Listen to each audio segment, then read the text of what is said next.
8 minutes after 12, I call this meeting to order of the Real Estate Inspectors Committee. Ms. Lewis, would you like to make a statement with regard to the open meeting? Yes, this is just an administrative matter, but after consulting with the Attorney General's office and doing research on committees and subcommittees, it has been agreed that although this full committee meeting of the Inspector Advisory Committee, is subject to the Open Meetings Act, subcommittees like Education Subcommittee and Enforcement Subcommittee, SP Subcommittee, are not subject to the Open Meetings Act. So from a practical matter, what this means is that we don't have to post them in Texas with the Secretary of State as an open meeting. But since all these subcommittees want input from interested stakeholders, they will still be posted on our website and they'll still be open to stakeholders to give input. But they won't be posted with the Secretary of State as an official open meeting. Thank you. With that, I'd like members and staff to announce their presence and introduce themselves, starting with Mr. Wilcox on my right. Fred Wilcox. Barbara Evans. Brian Murphy. I am Kristen Warman. Michael Malloy, liaison for the Inspector Committee, Standards and Enforcement Division. Doug Olmixon, the TREIC Administrator. Bill Jones, Commissioner. Mark Moore with the Real Estate Commission. Carrie Lewis, General Counsel, and I will just say Kristen Warman is our new Deputy General Counsel for the Commission. Yay. Tony Slagle, Government Affairs and Government Affairs. Lee Warren. Stephen Reinhardt. Ms. Jackson? Oh, Craig Castleberry. Gwen Jackson, Education and Licensing for the Real Estate Commission.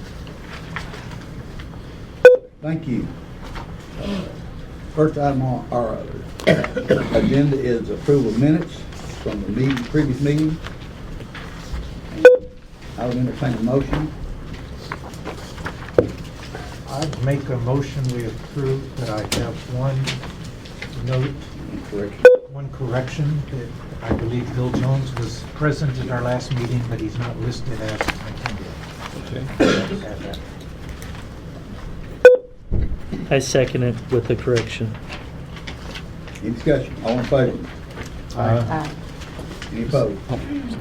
Yes, sir. No, go ahead. I make the vote. I had something to talk about, but I apologize. Did it have to do with the minutes? Yes, sir. But well, not the minutes. Once after you approve them after that. Okay.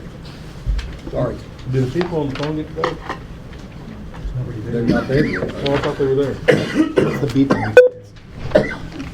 Hello, is anybody on the phone yet? No. Is anybody Okay. Sorry.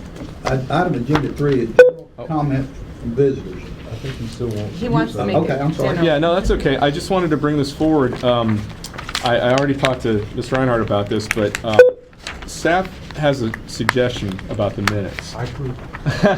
A recommendation. Currently, with the commission and the board, we have a process in place by which the minutes are interactive. In other words, the agenda, they're attached to the agenda. You can go to the agenda item you're interested in, click on it, and a video pops up of that particular agenda item being discussed and being debated or whatever. And so all the minutes are for the commission and the board are the agenda item and any motion that's been taken. Any discussion about it is on the screen in front of you. So we could easily translate this process to the inspector committee, where we would either tie into the audio recording, or we have the ability to bring a camera in there and video as well. That's up to you guys, obviously. But it would make the minutes easier. It'd be more open, more transparent. Any discussion you guys had would be available within the agenda item. So it wouldn't be, the minutes would no longer be an interpretation per se of what you're saying, but actually what you're saying. Can we figure out the beeping thing before we Yeah, get too much it's farther? 'Cause driving that me is going to crazy. drive me nuts. Take the mute off, that may be I what it did is. take the mute off. We're just going to turn it down slightly. Okay. Let's see. About a little That's volume not- there. That will just. How much time? Oh, no. How much time do you give them to phone in before you just turn it off? Can we try to call in? Or do you Yeah. I mean, Elizabeth? I gave them the dial-in information. I could go try to call I them. put it on hold. Will maybe that will stop the beep It appears to. until we see that somebody Okay. shows up there, okay? Okay. But if they're dialing in, it won't show up. It only shows up, I believe, if they're on a computer. Okay. That's okay. I can go try to contact them. Usually stop the meeting to be there. Anyway, I just wanted to bring that up as a suggestion. If the committee was amenable to that, it would take some of the pressure off the secretary in terms of the notes they'd have to take. They still should probably take notes, but in terms of actually writing up the minutes, staff would basically prepare an agenda that would be attached to whatever the video or the audio. That file would be sent to the secretary of the committee, and then that secretary would be, the committee would delegate the authority basically to approve to post them on the website that way. So they'd be posted on the website. It wouldn't take, between meetings, it would be fairly quickly, within a couple of weeks.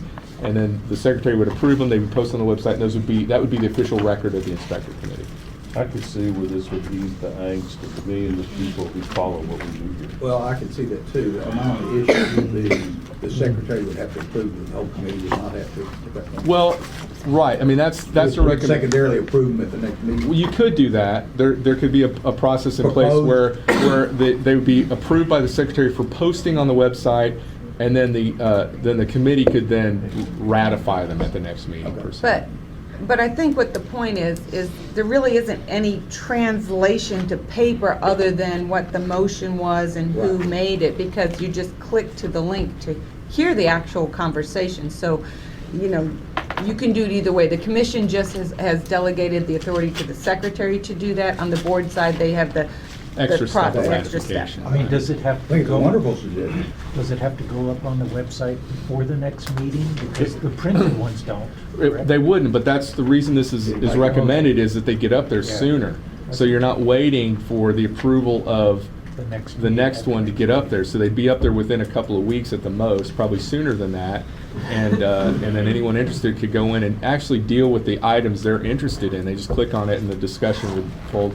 So, and then secondary to your approval of that is whether or not you're okay with the audio, or if you want, we could video it as well. We just put the camera, we have the capability of videotaping. And So- why don't we meet downstairs where all the technology is? Well, we have,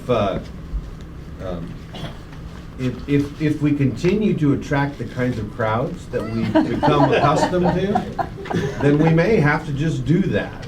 But for now, this is, all the advisory committees meet here. Okay. The board and the commission meet down there, but for now, all the advisory committees. But if in fact we end up with overflow crowds regularly, and nothing against all the stakeholders who want to participate, because we welcome that. But hopefully it would be because of something perhaps not as controversial. Where there's interest but not controversy. But in any case, if we do on a regular basis overflow this crowd, then we can make arrangements. It'll be one more step in the process. In other words, we got to check the meeting room schedule to make sure that it meets your schedule. We control this room. We don't control the room downstairs.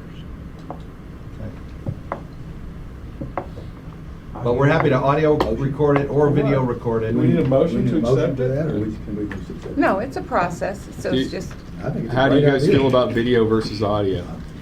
I have a face for radio. The video, I think, gives more clarification to who's speaking over the audio.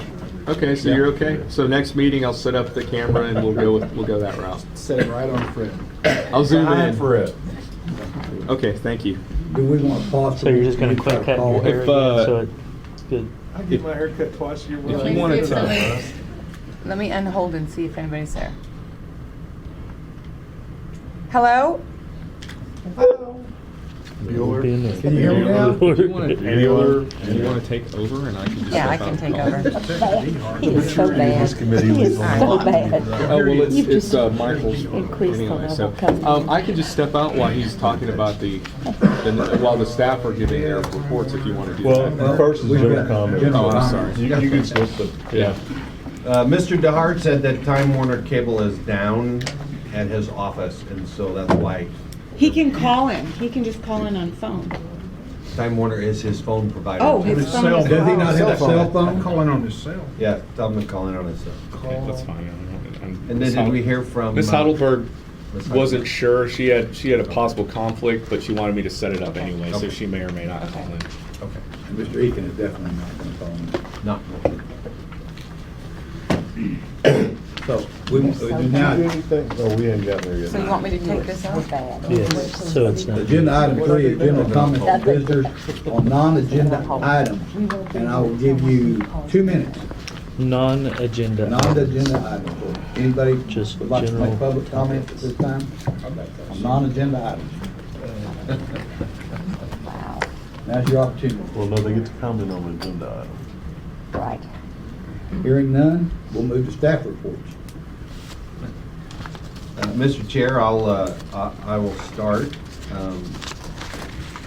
First of all, and I mean this sincerely, we really do appreciate the input from all of the stakeholders and all the work that the Inspector Committee does. And so we're appreciative that you made the time to come down here and make your positions known. You are always welcome, of course, as the agenda is put out, and as rules are proposed by the commission to comment during the formal comment period, and then of course all those comments come back to the Inspector Committee for their consideration. See if they want to change any of their recommendations to the commission. The one good thing about advisory committees is there are plenty of opportunities to influence that process, both at the advisory committee, subcommittee level, the advisory committee level, and then finally again at the commission. And so we really do welcome your input, and we do take all of the comments into account and consider them as we, relay them to the appropriate parties and make suggestions from a supporting role to both the committee and the commission. One thing that I wanted to highlight for the committee and for the stakeholders here is that every 2 years we go through a strategic planning process. I thought you said rule review. No, not rule review. We go through the strategic planning process. And as a part of that, we try to distill, if you will, some of the more current and pressing issues, as well as some of those that are that have influence over long-term, either the policy rules or even if necessary, the laws that govern the work that we do. And so in the year when the legislature is not meeting, we go through strategic planning and actually take input, and we'll be going around the state. Next week, we'll publish that schedule, but we'll be in all the major metropolitan areas. Tyler's not one of them. But we'll be in Houston, San Antonio, somewhere up in the Metroplex, somewhere in West Texas, probably El Paso this year, and then here in Austin as well. And hosted by, generally it's by the local Board of Realtors, provides us a facility for us to conduct this listening tour. And we invite stakeholders, including the public, to come. We publish a series of guide questions, if you will, So we'll publish about a dozen questions. Some are multiple compound questions. But about 10 or 12 different topics. And the inspector education is one of those. Obviously, there has been a lot of interest in this area. Our education overall, we really do see this as a time, staff sees this as a time working with the commission, the board, and this inspector committee to bring some additional clarity, perhaps remove some complexity from some of the issues that surround education with respect to approval of courses, instructors, whether or not, where the exceptions make sense in that process, providers, all of those, everything surrounding the education field. As you may know, professional education for licensees, for license holders in any of the areas that that the commission or the board licenses and regulates. That whole education arena is 20 years ago. There was, I'll just say there was none. Okay, pretty close. There was the very first continuing education, mandatory continuing education in the early 90s for real estate, and we continued it. Now, that doesn't mean education didn't exist. Of course it did. You couldn't continue to do your job and keep up with changes in technology and equipment and systems and all of that, especially on the inspector side, without ongoing industry education. Having adopted that and set criteria for that, we essentially created and helped to mold an industry that supports having inspectors be competent, ethical, and fully informed so that we meet our consumer protection mission. Okay?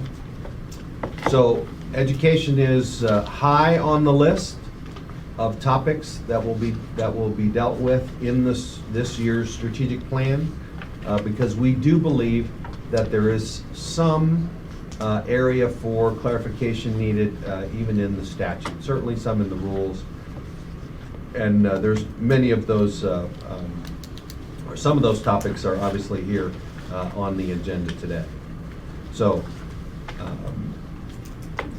from the perspective of administration and management, obviously I wanted to make sure that you guys were introduced to our newest Deputy General Counsel, Kristen Warman, who will be the primary advisor to this body, as Carrie was before, but she's moved up and has taken on we have lots of advisory committees, lots of working groups inside the commission.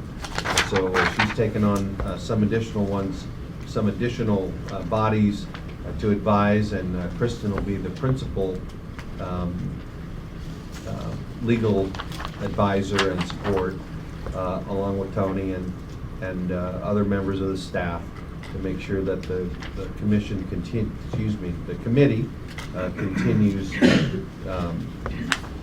to have all the support that it needs to fulfill its mission as delegated by the statute and the rules, and guided by the commissions. So I don't have any other comments for you, so I'll turn it over to other staff unless any member of the committee has questions for me. Like, what are you going to do about us not having coffee? Whatever. Whatever other important things you think I need to deal with. You'll have to address it to the chair. Oh, I'm sorry. I thought you were talking about. No, address it to the chair, and if he allows it. You guys are...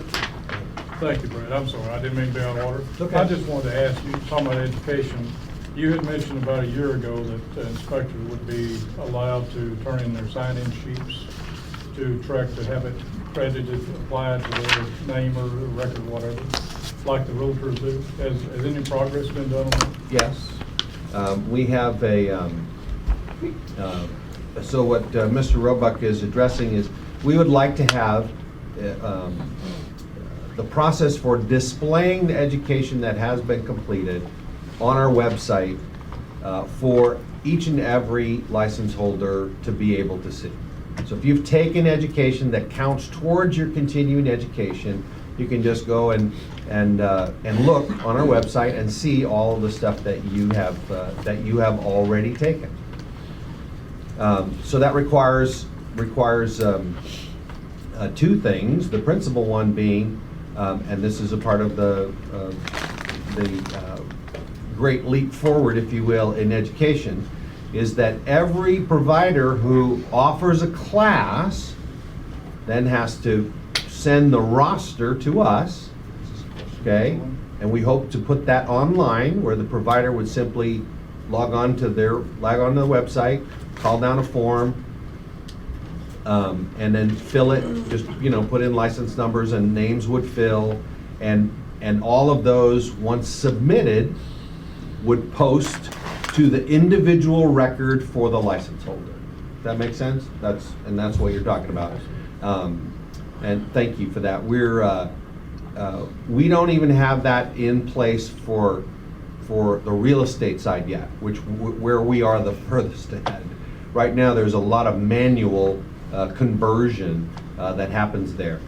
We have been working on that display tool, and we're probably, I'll hazard a guess and say we're about 75% of where we need to be on displaying all of that accurately. Once we have that, then we have still the next step, which is to pass rules and establish processes so that all of the providers then file that electronically. In the meantime, they just fax them in, and then we essentially data transcribe it. Okay, so I would say you will see it here. You'll see it in 2014, but I can't tell you that we'll have it ready for June. Okay. Doug, I have a question on that matter. Brian Murphy, committee member. Right now, if you provide some type of realtor, continuing education, you're required to fill out a form. And the realtors at a 10, they print their name, then they sign, they put in their license number. In that the provider is required to turn that in within 10 days. Is there a possibility of getting that set up ahead of time for inspector providers, education providers? Yes, but until we have the means to display it. Well, right now you just fill out the form, we scan it, and we email it in. Yes. Gwen's trying to speak. I'll let Gwen. That form, the revisions to that form was approved at the last commission meeting, and it was posted January the 1st. So the form is out there and available for you all to put that information. For the inspectors as well. For the inspectors as well, yeah. It's approved to be used for inspector courses as well. Because right now, as an inspector continuing education provider, we just issue each individual certificate and submit those and overwhelm you with them, of course. And so are you saying we could download that form, fill out that form, and instead of issuing certificates, submit that form directly to you, and we can leave their certificate alone? Yes. That would free up some of my office staff. At this point, it's voluntary for you to report it that way. It's voluntary, but it is accepted. Yes. That's the key. And That's, the right now, we students- issue 40, 50 certificates Right. at one time. And the students would still want the certificate? Pardon? One for each course. One for each So course. when you submit a roster for that specific. That 8-hour course, class. Right, and those individuals' names. So they'll their write their name license on it, sign it, put their license number on it, and we say as We say they were in attendance the 8 hours or whatnot. Sounds good. The form has a certification on it, and it We is. certified that they were in That's right. attendance. And it's optional for you guys. At some point, when we It'll have be the ability to mandated. display, then we'll ask it to be So we mandatory. can, for future classes from this day forward, we can use that form. Thank you. And it feeds into the same. And it's on the program. website, I can find it. Thank you. Thank you for your time, Doug. Before we get to the next staff report, is Mr. DeHart online now? Says he is. Yes, sir. All right. Okay. Perfect. So the minutes should represent Mr. DeHart's present. He's the only one on the phone right now. Yes. And are you gonna motion to excuse anybody, or you let it be?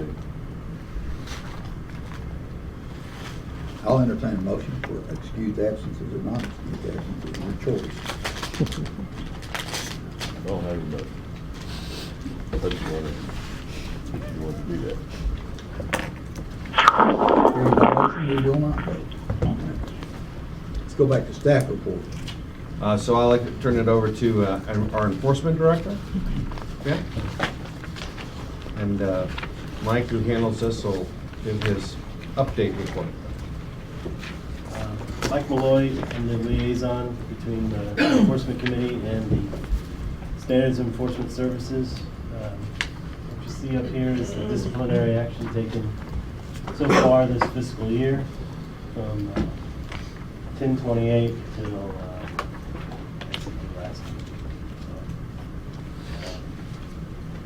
This was brought up to the Enforcement Committee this morning, and they reviewed it. Basically, the breakdown is there's 5 formal disciplinary actions with agreed orders and 5 informal ones with advice from others.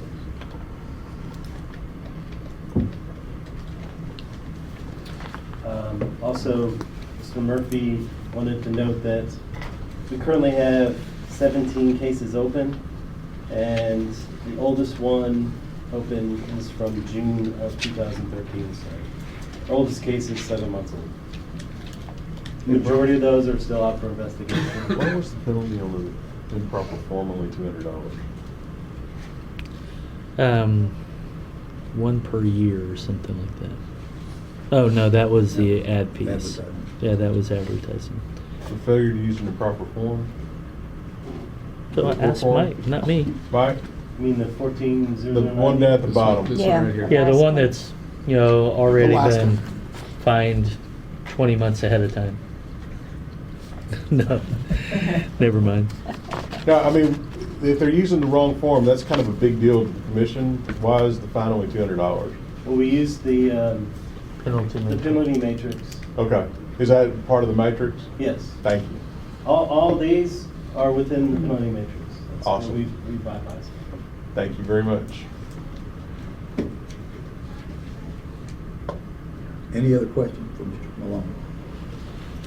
Just, they have six that they have in hand that they're still working, already been investigated, and then they have those on hand. Out of the 17, 11 of them are still in the investigator's hands. So just gotta make a note on that. Good. Thank you, sir.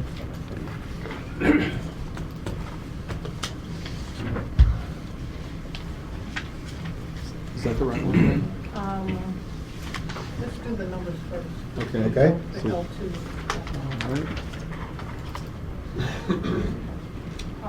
This report here indicates the total number of licensees that we have and their status, whether they're active or inactive.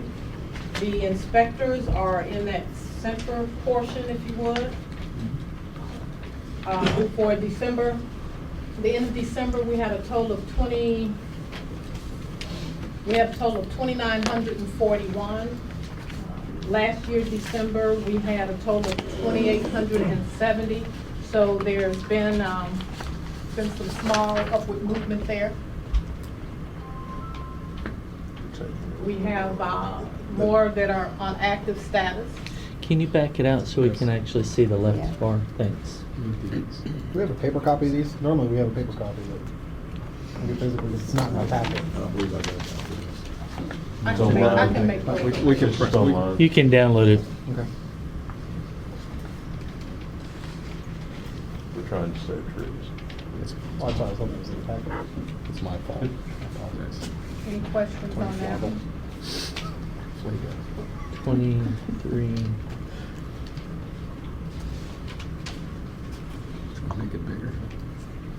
There's an increase of about 71 this fiscal year from last year, end of December.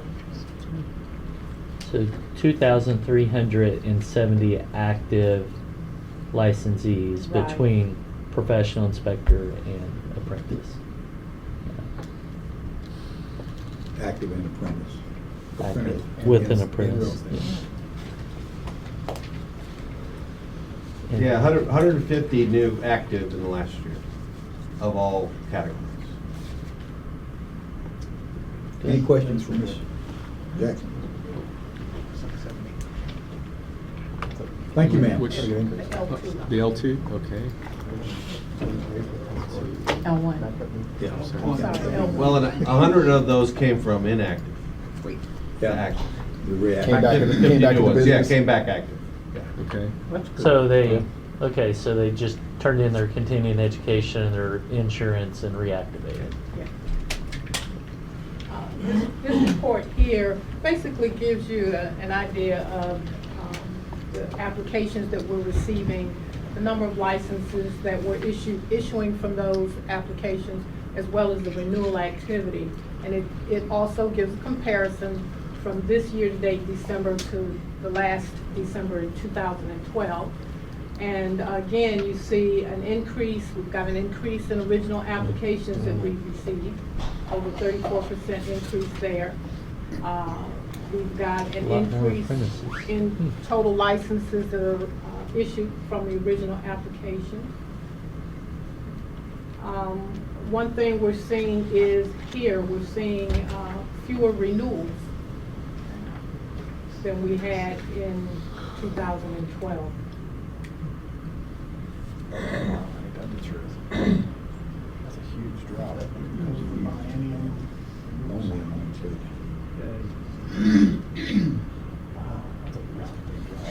See what happens when you fingerprint them? I'm out of here. You're dropping out, Brian? It's the fingerprinting, isn't Yeah, I it? go. I've already filed them all. Here is our examination activity. If we look at year-to-date results, you see that first attempt pass rates for real estate inspector there towards the bottom are at 33%. That's just pathetic. And then professional inspector, they're at 58%. We also look at the numbers that are taken in exam.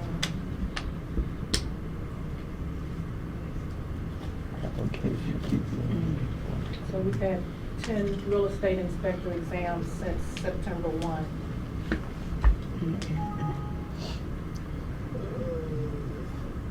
And Exams 179 taken? professional inspector exams.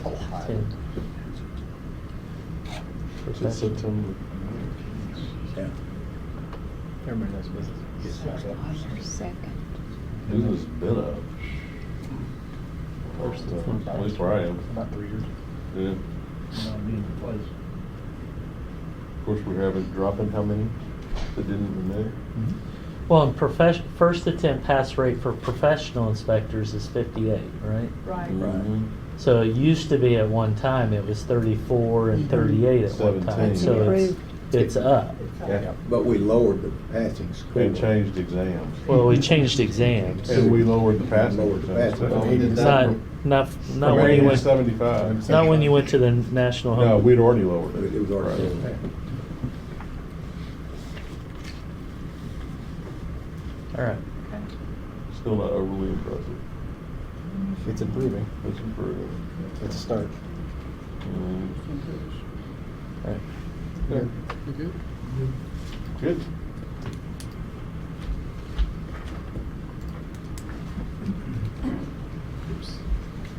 Thank you, ma'am.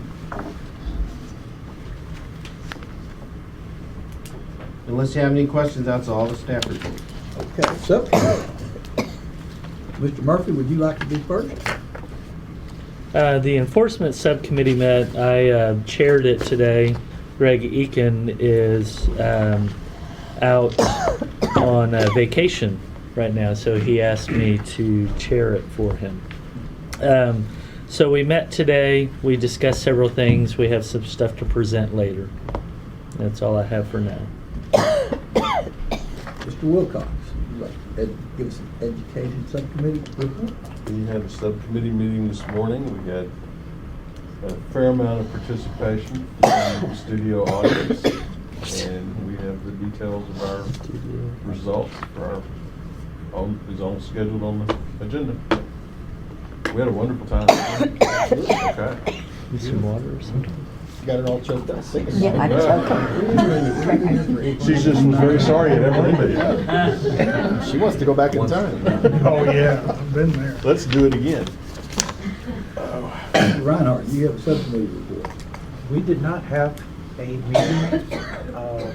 I don't know if this is the place where we will talk about a couple of potential items we have a meeting on, and I wanted to bring it up to the rest of the committee here. There's two subjects that have been floating around since the last meeting we had. One of them was the CSST and how it's covered or not covered sufficiently in the SOP. Do we need to readdress it?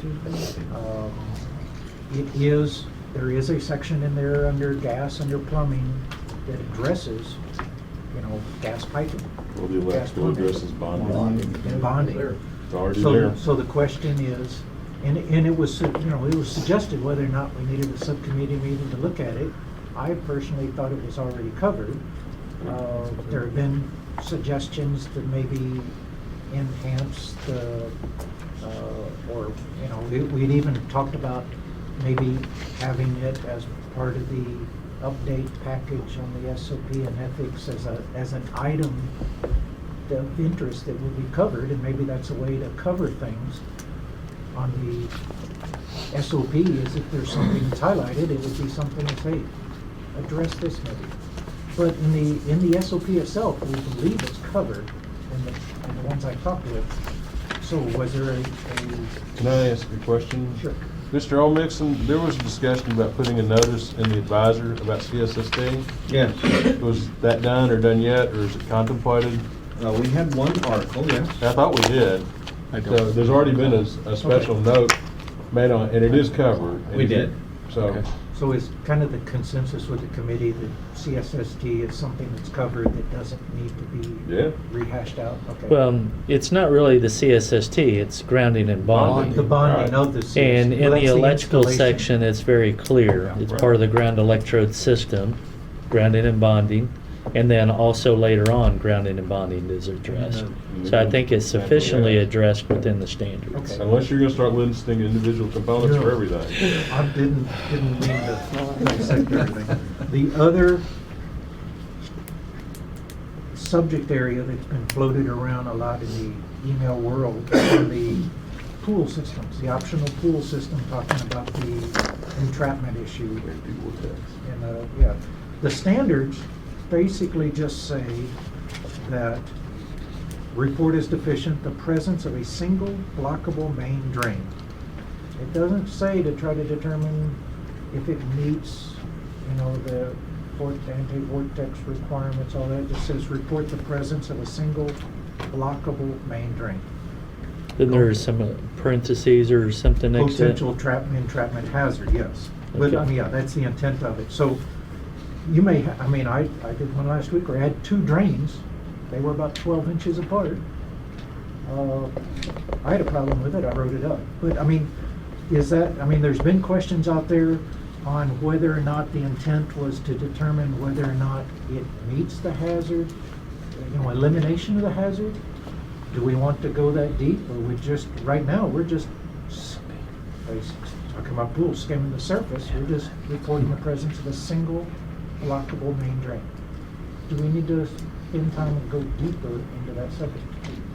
So what your question is, just to clarify, is should your committee, the SOP Yes. committee, look at that, not something that's going to be discussed here These are today? things floating around, so do I need to schedule a subcommittee meeting to go deeper in this with the feeling of the other inspectors?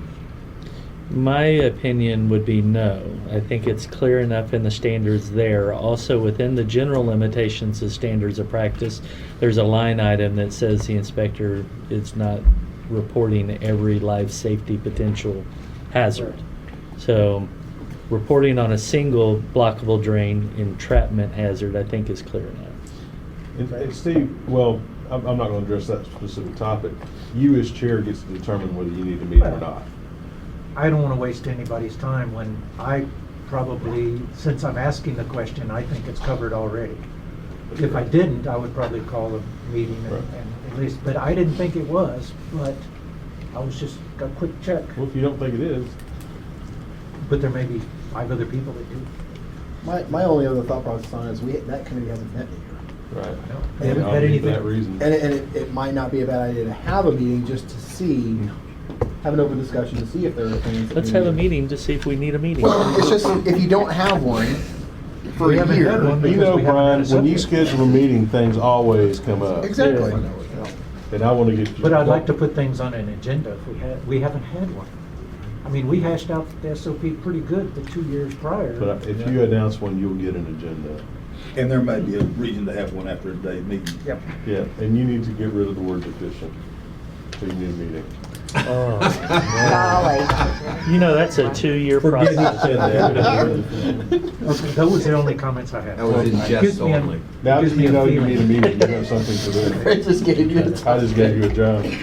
I hate that word. That was all for the SOP. Thank you. Having no other subcommittee reports, we'll move on to agenda item 6, which is discussion and possible action recommended adoption of emergency rules to correct 535-231. Ms. Lewis. This came to our attention after the SOPs were adopted and effective January 1st, actually came to our attention after January 1st. But there's just a technical numbering issue that, by the way it's currently Oh, sure numbered, is. reverses what is supposed to happen. These are things that the inspector does not have to do, but the way the numbering is, and you can't tell unless Tony scrolls up a little bit, it makes it seem like, because it says the inspector, I'm sorry, at 3, is not required to A, B, C, D. It should be D, not required to inspect those things. But 4 throws it under A, Outside which A, means sorry. the inspector shall. So it's just an oversight in the numbering. I think it needs to be fixed by emergency adoption, just so that the public and the inspectors know what we need. So moved. Second. Any discussion? All in favor? Yeah. Opposed? Okay. Thank you, Mr. DeHart. Agenda item 7 is discussion and possible action recommending proposed amendment 535-212 regarding education, experience, requirements for a license. Oh, yeah. There was a lot of stuff on And it. if you pull up the G part, because, yeah, that's more clear. You want to go for it, or do you want me to? You can probably do it more concisely than I can, since you have much more experience in this arena. Is that Okay. what you want, B, right there? You Yeah, just that's what I'm- deferred. right Where we there. changed the Right. deferred, oh, you were Right. here, Tony, I'm sorry. So, this is on the field work requirements, and the commission had asked the committee to go back and look at it and see what they would recommend to make sure that there would be some time for development and also to implement field work and possible alternative options. And the committee met in December, was it, Fred? Yes. And came up with this proposal, which they refined today after some more discussion. And what they're recommending is basically a 3-tiered system for now. May I say, this is for core. This has nothing This to is do for with core. continuing education. Right, this core is stuff. this is the fast track. Part A is the 200 hours of required coursework. Part B has to do with substitute experience requirement. And as everybody in this room knows, 40 hours of fieldwork was authorized, up to 40 hours of fieldwork was authorized by the legislature. And this committee has felt that hands-on fieldwork is critical to obtaining that initial license.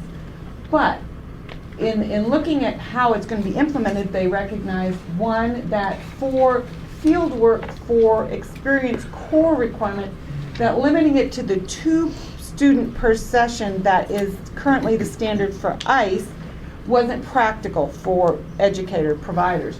And so they thought that those classes, for the hands-on 40 hours of fieldwork, there could be up to 10 students per session.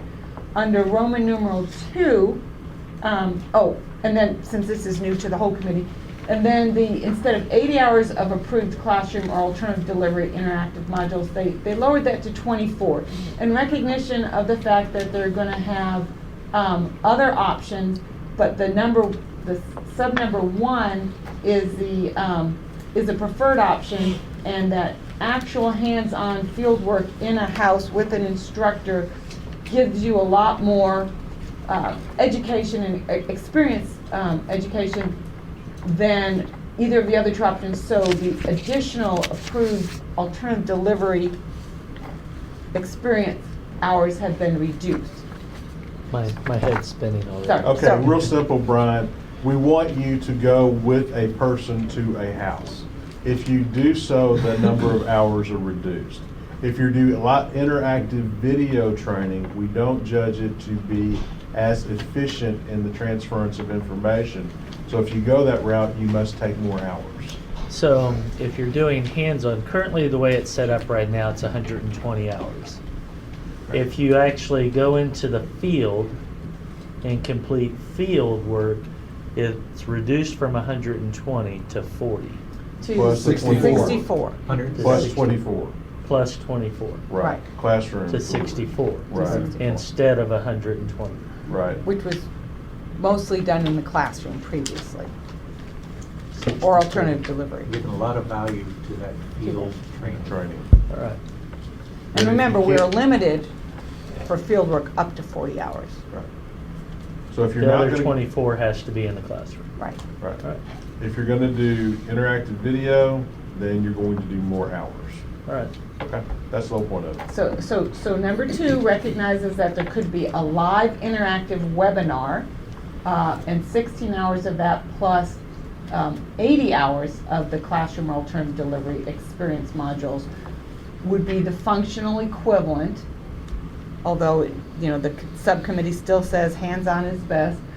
And then number 3 recognizes that there might be a case where a person cannot find a ride-along instructor or school to provide these additional types of experience. So if they can't find that, then they can do the status quo. They can complete 120 hours of approved interactive experience training module presented by a licensed professional inspector. And that particular option is going away at the end of December of this year.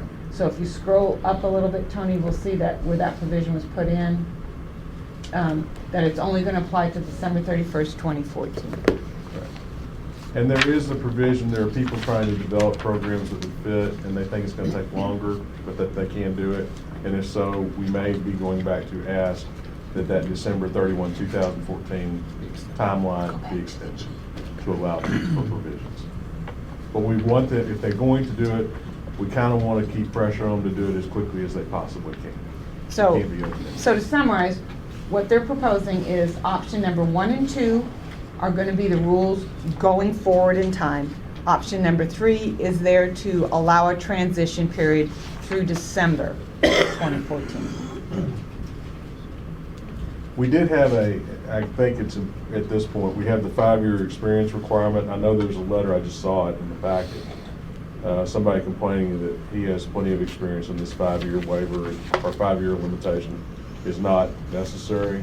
And of course, it's always been 5 years to get to a certificate. We're not gonna change it. So, okay, Ms. Lewis, do we want to go through this part by part to vote it in, which may be better since some of this may have some contention? Well, before we do, we have some public comments on this. I don't think you're gonna have many on this part, so go ahead. Well, Tony Hernandez, you want to speak on this, or Stan Harbuck, do you want to speak on these issues? I don't know, just like, ask for this. I just wanted to say we do support this proposal. We think it's a good compromise. The one serious concern that we do have about it is the fact that we're in all of our investigation and research and developing these well-determined courses, that a course even of the smallest nature here, the 24-hour course, is going to involve at least 2 years of work. And so to shorten that and only make it till the end of this year, we believe it's building in failure. That's it. 24 hours approved classroom? About the interactive? Alternative delivery Interactive interactive, video. yeah. So developing a program on the web is very complicated. In this case, as some of you may not know, TREIC requires IDEC for a RELO approval. So not only do you have to develop the course, but you have to build in some things that you wouldn't normally build into an online training program. Then you have to test it, and then you have to have a RELO approved, so they have to review it. And so for even just a 24-hour course alone, without a RELO approval and those other two additional stages, we're looking at 2 years, I think. And that's the shorter course, not the 80-hour course. For the benefit of the full committee, Mr. Harbuck has worked very industriously on developing alternate delivery means material. And we've been very appreciative of his work, and we have made very clear our intention as a subcommittee, not a policy of the commission necessarily, that we are encouraging any means of education that proves to be effective and efficient. And that being said, we don't want to dampen his spirits or enthusiasm or anything else. But there's no chance in good conscience we can go to the commission and say, yeah, we really want people to have these services, and someday we'll actually ask for them. So in order to see that there's progress, we put a limitation on it. We have said to Mr. Harbuck, that's at least our intention as a subcommittee, that at the end of the year, if he can come and show us where he has done work on this and that it's progressing and that there's a reasonable conclusion in sight, we can extend this deadline. And I think you all ought to be aware of that and hopefully agree with it, because again, we do want people to be inventive and help us fulfill our role in providing a good quality service to the consumer. So we're not trying to shut him down by any stretch of the imagination or impose a difficulty, but we do have an obligation to improve the education of inspectors. So this is the compromise we were comfortable with, and this is what, therefore, the proposal. I have just one question with regard to that. If that December 31 drop-off day throws us into an early December meeting, which only gives you about 9.5 months, Well, 10 months. it would throw us into the meeting prior to the end of the year. We would make the recommendation if we saw that, with the understanding the commissioners would be approving it in February, and staff is okay with that. Would this recommendation here also take place of what's currently there that you pushed back to May of 2014? We extended the May drop dead to December. December? Correct. Okay, and that's what was further down. Correct. So, but this could, Right there, Brian. Tony had this it. could start, yeah, I see that. This could extend it. What's the possibility of starting this, realistically?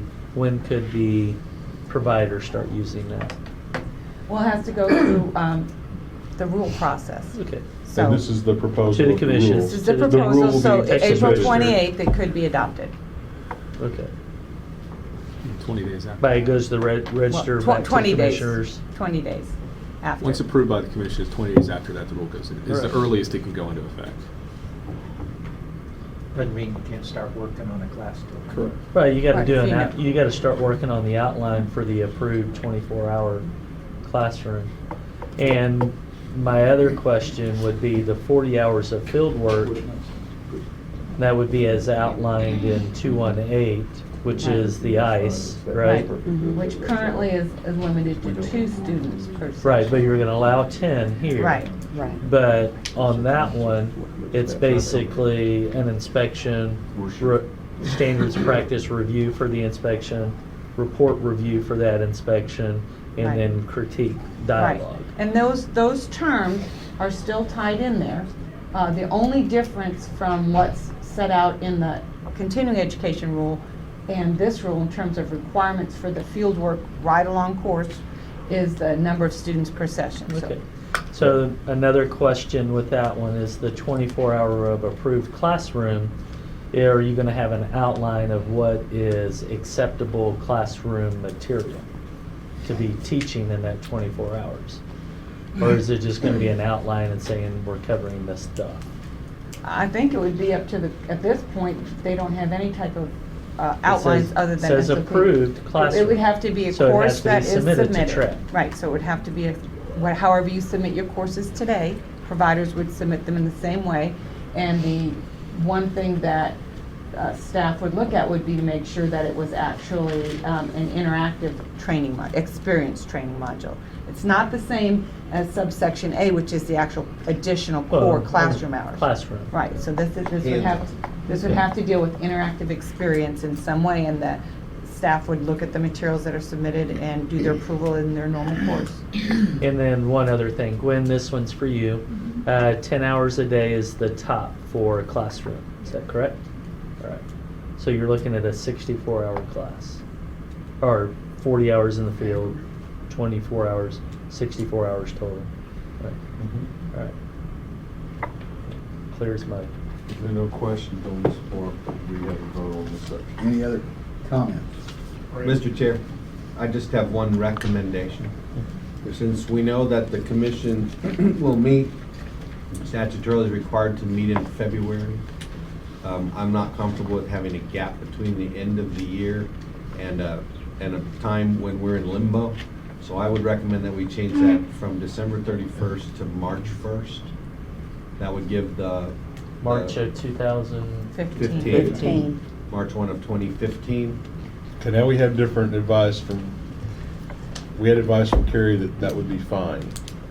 Well, And that, that's- Well, I'm just not comfortable as a matter of policy having a limbo period. Because I have to manage the staff's work and how do they interpret something that's happened in the meantime. Between January Is the 1 and problem, when you meet in yes. February. right. That's the And- problem I see. I had the same question. We have- Right, and what we had- talked about was that November 1st wouldn't work because we have a meeting in November. So a proposal would have to come in August for adoption in November. Or if they're going to do it later than that, then you would have the gap period. So I guess it just depends when you would be comfortable having that proposal come forward. So Well, it's a 2-meeting process no matter what. I understand. Of course, we're more comfortable with a tighter timeline, but if Right. we're gonna say in August, there's no point in saying it at all.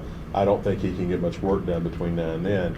And I feel we must defer to you on what you feel policy-wise is functional for the agency. Well, if you, So- and if you bring a recommendation for adoption for proposal in November and adoption in February, if it changes or extends it or whatever, but we're covered through that time period. So that would be my recommendation. that Well, you I just change need the date from you. That's it. Yeah, Yeah. Yeah. March 1. March 1. Yeah. 2015. March 25th. March 1, 2015. Yeah. That, Component one. These, 1, 2, and 3, on making motions separately. Do we need to approve Oh, this piece? okay, we hadn't made a motion yet. I know. Do you want a vote on that particular date? No, I mean, that can be part of what we're No, doing. we're gonna do this section and then go. Individually. Yes. Okay, that's why I want to make sure. But Okay. we're gonna do 212 as a group. Okay, we're fine with the March 1 if that's what you Good. Thank say is you. fine. Okay. Thank you. Okay, so we would like a vote on this. I'll 212. entertain a motion. This meeting, all of 212. On 212. The whole motion, the whole 212, Everything? yes. Agenda 212. item number 7. Right. No, because we've got other parts of this agenda item. Okay. Right. It's Rule 212. Okay? This agenda item is just Rule 212. You Is have it? other, yes, you have other agenda items. so you're Okay, good. thank you. I apologize, Brian.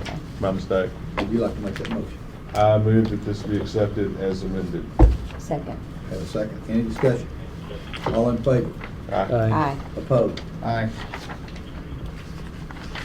Aye. Are you opposing or going? No, I'm opposing. I don't. Okay. I just wanted to be heard. Mr. I Mr. said DeHart, aye. Mr. DeHart, are you for or against Mr. DeHart? I'm for it, sir. Oh, can't get enough of it. Let's go. Motion carried. No, I oppose. Please back up.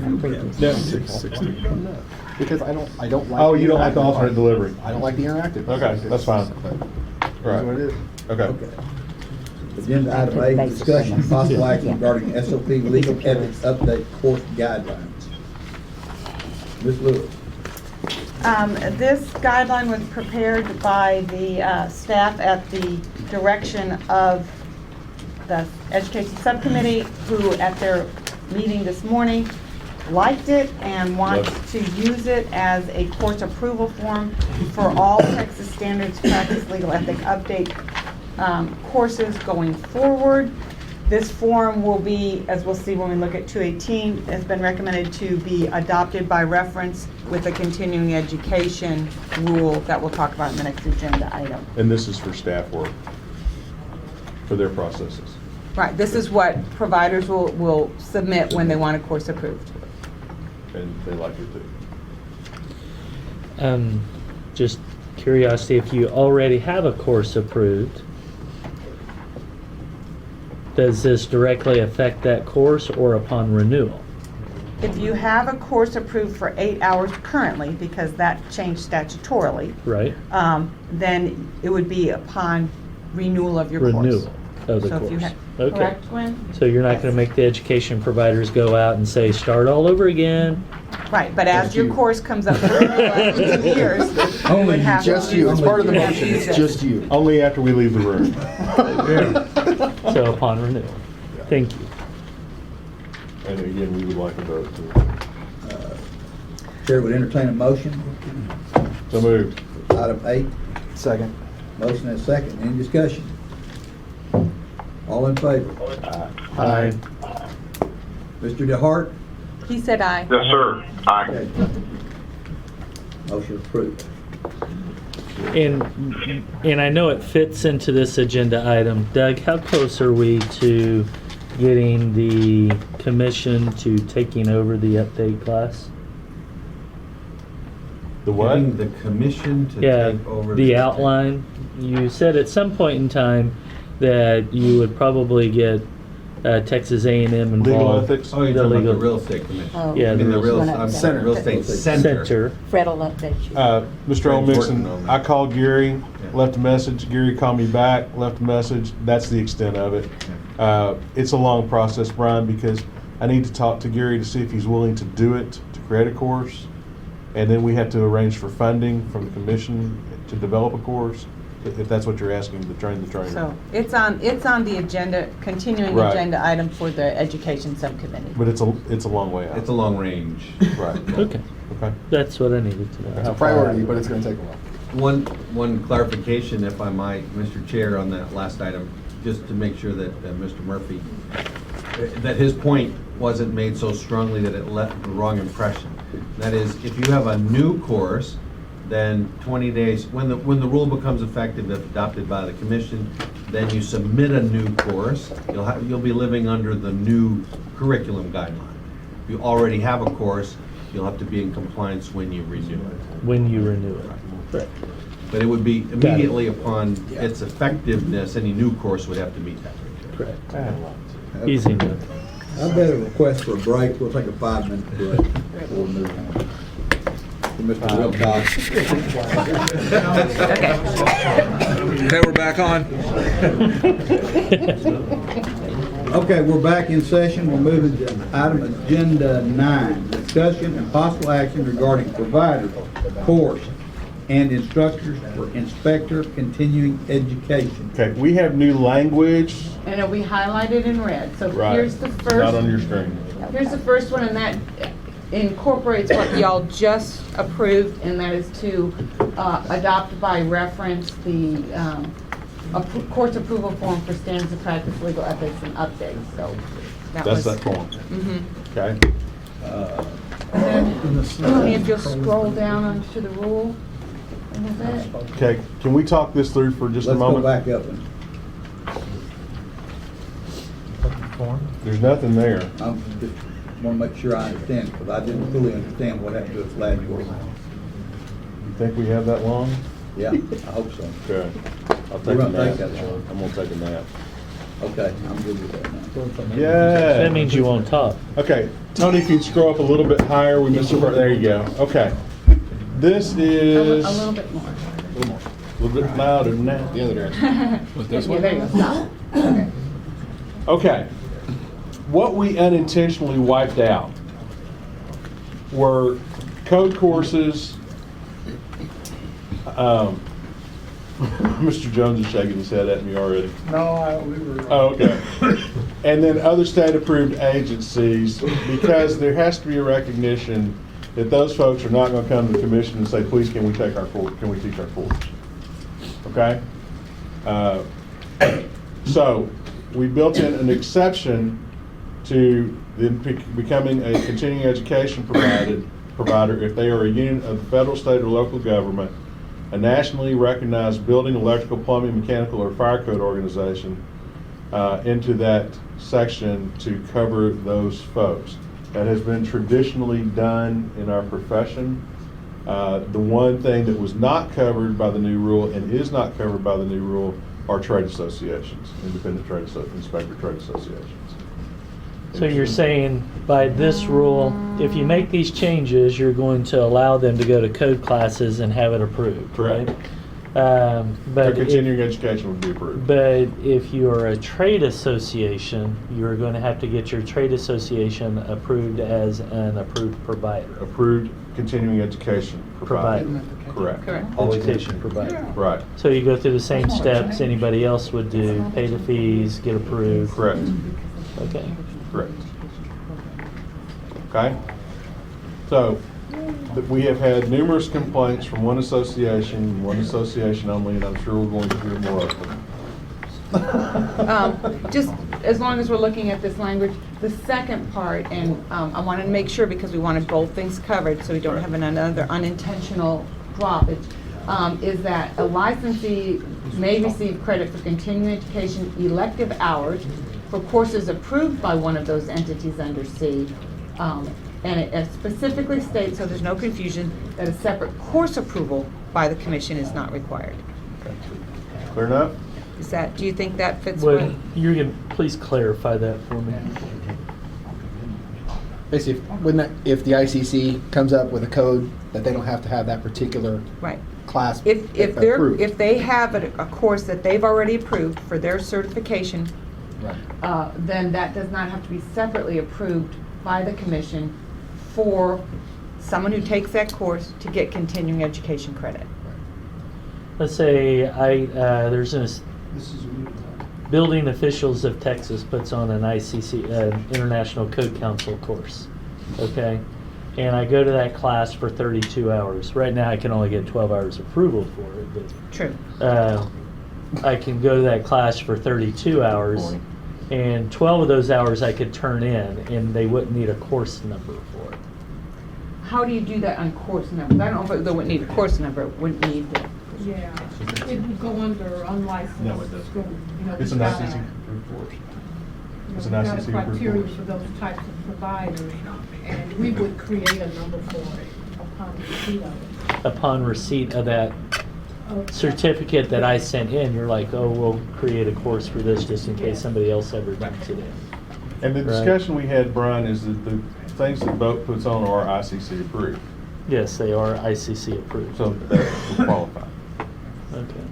Because ICC puts on classes in Austin and Houston as well. Mine happens to be in Arlington, same area. So there is a national firm that puts on thermal imaging classes. Not an association, but an actual, well, I guess they are technically association, but They're manufacturers. manufacturers, FLIR puts on a really nice class as well. So would that be approved? They're the manufacturer putting on a thermal imaging class. I don't Not under think this. that would No, fall under this. Not under this. They're a vendor, is that right? No, they're an association. Okay. Yeah. No, he's not talking about here. I mean, there's a national association Okay. that does training, and they're not a Okay. Fluor But- puts on courses himself. Yeah, they do. But yeah, it wouldn't fit on It one of wouldn't those. fit. I personally, if I took a class and it didn't fit, nothing precludes me filling out the form and sending it in to be evaluated and see. To see. I think it does. Right. That criteria. Okay, I have a question for clarity. You want to explain it, Mr. Buck? I don't want to get it wrong. I'm Fred Buck. If I take a master plumbing renewal licensing class, that class has been approved by the State Board of Plumbing Examiners. But I'm not taking it through the state board. Their class was approved by the state board. It would come under what? That's what I think, and I But they're- think we have talked that through. They're Absolutely. actually not a unit of the government. It's a Well, third the party. license- It's a Third party third-party giving provider. course. The The course third you're part's giving a taking, course. But the course is approved. Well, the course is approved, But the provider's not. but the course But is. you don't have to be a provider. So go to D. A licensee may receive credit for continuing education, elective hours for courses approved by an entity listed in Got C. it, Fred? So if you got a course Yeah. approved by state government, Thank you. that would cover it. Thank you. Does That's why that we affect needed trade two- associations if those courses are approved? Trade associations still have to be a provider, but if they are giving a wholesale approved course, in other words, they're just being a forum Mm-hmm. for A course that is a approved. course that is approved by one of those entities, then I think that would apply. That would apply. As long as course has that been approved. entity submits the certificate and not the association. Well, an individual would submit that Individual, not the entity's entity. That certification. entities, not Right. the association certificate. Right, Right. right. Because For otherwise, how would we clarification. know? How would we know? So since some strong tie would have to say you were here and have their own type of certificate or fill out the form now. It does. but Okay. they wouldn't be a federal, state, or government. They're just giving the course. The course was approved. Look at B. No, he was saying like strong tie. Brian, the form can only be submitted by Wouldn't be. TREC approved. Okay, thanks for that clarification. Strong Tie is a provider of So materials. Gwen, If do they we want to be able need to to teach put their some course for credit, additional they need to. language in D about, They are a they have to, for-profit the corporation. licensee has to submit They the do 50%, not worry about certificate? it. They can also do a full course. If it's done by an Confusing, approved isn't it? provider. Or is that? Or they can do it as a full confusing. course. and they test to get it. Tell me it is, and that I'm just not. Okay. It's not just I don't know where all we've gone. Let me explain the standards of this. If you are a core provider, correct me if I'm wrong, Ms. Lewis, you can teach continuing education as a core course, you just have to give an examination. That is correct. So, you have these exemptions, you can become a inspector, I get the ICE thing, it's just ICE. screwing with my brain, sorry. A continuing ICE, education ICE, provider, baby. by signing up for it, having your courses approved, okay? Go through this, or you can be a core provider and use core courses for continuing education, you just have to give an exam. So there are multiple ways that you can give continuing education courses. Okay? You're not shut down, you're not shut out, you have to jump through more hoops, and hopefully you'll improve the quality of your courses. Okay? So, we're not up to the discussion yet, we're in. All right, let's go on down to the rest, and we'll just take this as a whole. What else do we have in I this think part? that was it. That was just changing That the was it. numbers. Okay. I was just Well- talking with Ms. Jackson about maybe we'll add an additional clarification, because I'm not sure it's elsewhere in this rule, under D, that it's the licensee must submit that certification to the commission to get those credit hours. Well, we have to submit our proof of continuing education to Is get the- credit on anything. I guess that's, so is that elsewhere? in As the of rule? today, so you're absolutely right. Yeah. And so if we change this in the future, we just wanted to clarify that. That everybody So understands. you're just trying to preempt? That's trying to sufficient. find out what You're you're preempting? Yeah. Okay. Because That's of fine. Brian's discussion earlier about submitting rosters, which is the way they do it on a lot of real estate stuff, and that may be coming in the future, but there would never be, these other entities would probably not submit rosters, so I just want to Since clarify we're on a that. time deadline on this one in particular, is that something we can wordsmith right now, or do we approve this and then contemplate the future in the future? That's fine. I'm just asking which is easier. If you can whip it out right now, that's fine. I don't have an objection to it. Well, this is gonna get proposed Right. Right? Yes. That's a Yes. non-substantive change, so propose it like this, we'll make the non-substantive change. As long as we agree It's to. just a clarifying Okay, change, that's yeah. fine. When the commission Exactly. proposes Thank you. it, we'll get comments back. Perfect solution. Thank you. Mr. Murphy. Since it is on the agenda, and I knew this would be an appropriate spot, I'd like to talk about, 535-218-1 and the number of hours of education that can be Oh, approved yeah. for continuing education. Right. Because I said what else. This is an Change. approved spot to speak about it, so I would like to talk about it. Okay. I don't mind waiting for voting on this particular line item, and then we can talk about this other one. Do y'all so it want to vote doesn't get this and then mixed. handle? Yeah, let's. So it I think doesn't it's get two mixed separate up. Conversations. We got some public There's comments on this. discussion, yeah. Well, but is the comment period after it's Yeah, have a motion. proposed? Yeah, Have a but- Take a motion, motion. then comments, then vote. I'll make the motion to approve as amended. I'll second. Have a motion. Discussion. Public comment. Ms. Roebuck.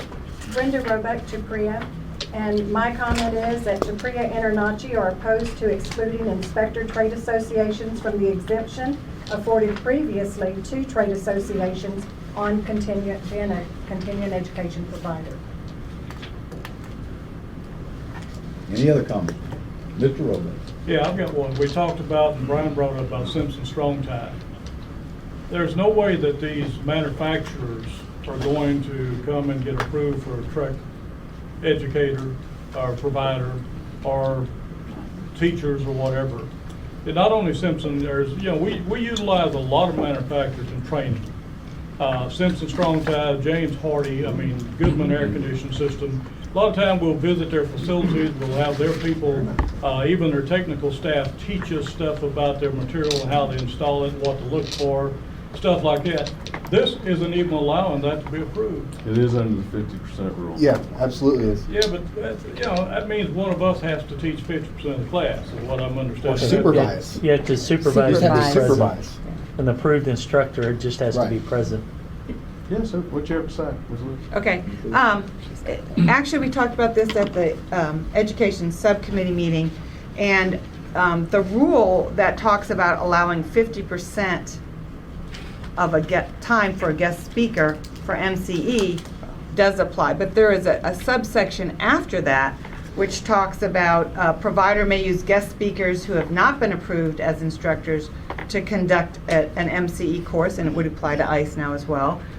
If the course is, if they are a trade association and the course is supervised and coordinated by a commission-approved instructor who is responsible for verifying all the attendance and who requested MCE credit. In the past, those two provisions don't look on their face to be that different, okay? But we did go back and look at the preamble to say, why would they put that in there if if an association has to be a provider for continuing education, which is how it's been on the commission real estate side for a long time. And we went back and we looked at the preamble from 2005. And that's Rule 71. It's 71, Yes. Of the rules of EE and commission. FF. Right. Okay? And so basically, when we went back and looked at that preamble, it became apparent that the intention was to allow trade associations to have outside instructors who they have verified have reasonable experience or education in the subject matter to actually teach MCE elective course without first registering as a commission-approved instructor. So if the course is given by an association who currently would have to be a provider, who currently would have to have the course approved, their instructor could be an outside expert in HVAC or whatever you want it to be, 100%. and they could teach 100% of that course, as long as a TREC approved inspector was there to supervise, instructor was there to supervise and verify the course. So that is allowed. There has been some confusion on how to interpret those two provisions, and we actually had a staff meeting on this on Friday, and we have, when looking back at the preamble and looking at the purpose for having a provision like that, we've decided that going forward, that is the interpretation. And in rule review, which is coming up in April, we will make that crystal clear. We'll change that language. So in for Simpson 71. Strong Tie can teach 100% of the course. Goodman can teach 100% of the course. Well, see, and I'm still, I understand what you're saying, Kerry, and I'm not disagreeing with that. But what you said a while ago, Fred, I do disagree with, because you threw out the 50%, and it I doesn't forgot, sound we like that's just what did I'm go hearing. through this morning, and it's not in front of me on my notes, and I forgot. Well, you just found that information back in the register, right? Right, And so right. does that language need to be somewhere more prominently? Well, that's what she said, they'll make it more prominent. Right. In April? Right, you can read it Okay. either way, actually. Yeah. So we're doing rule review. These rules are going to be opened up in April, and going forward from today, staff will process accordingly. But the clarity in the rule will come in April when we're doing a whole revision. I did have all that in my notes, I just didn't look at them. So you're saying that the association still has to be an approved provider? Correct, and their course would still have to be approved. Their course would still be an approved course, let's just call it HVAC, Correct, right? And then Goodman could come in and teach it. correct. Okay. So long as there was With an the approved oversight. instructor as Yeah. a supervisor while they were Right. there. Which somebody's gonna be there anyway, Right. You would hope. you would expect. Yeah, Yeah, you would expect. okay. We'll use those terms. Okay. Any other comment? Public? Brenda Grover. Roback, if you're allowing and recognizing the inspector trade associations in this regard, why is it that we're excluded as a provider? You're not included as a provider. Encouraged to be a provider. We are a provider, but we will now have to sign up as a provider with TREIC, whereas we have not as trade associations, and I know Joe Gonzalez is here, so with Terry,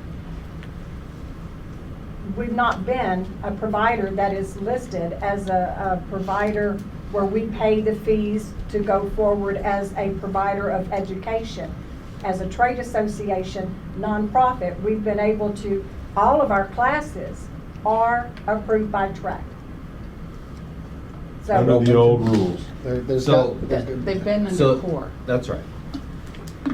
Trade associations are not required to register as a provider, although many do, to be a core course provider. Be a core course provider. You can offer all the core courses you want. And folks can take those, and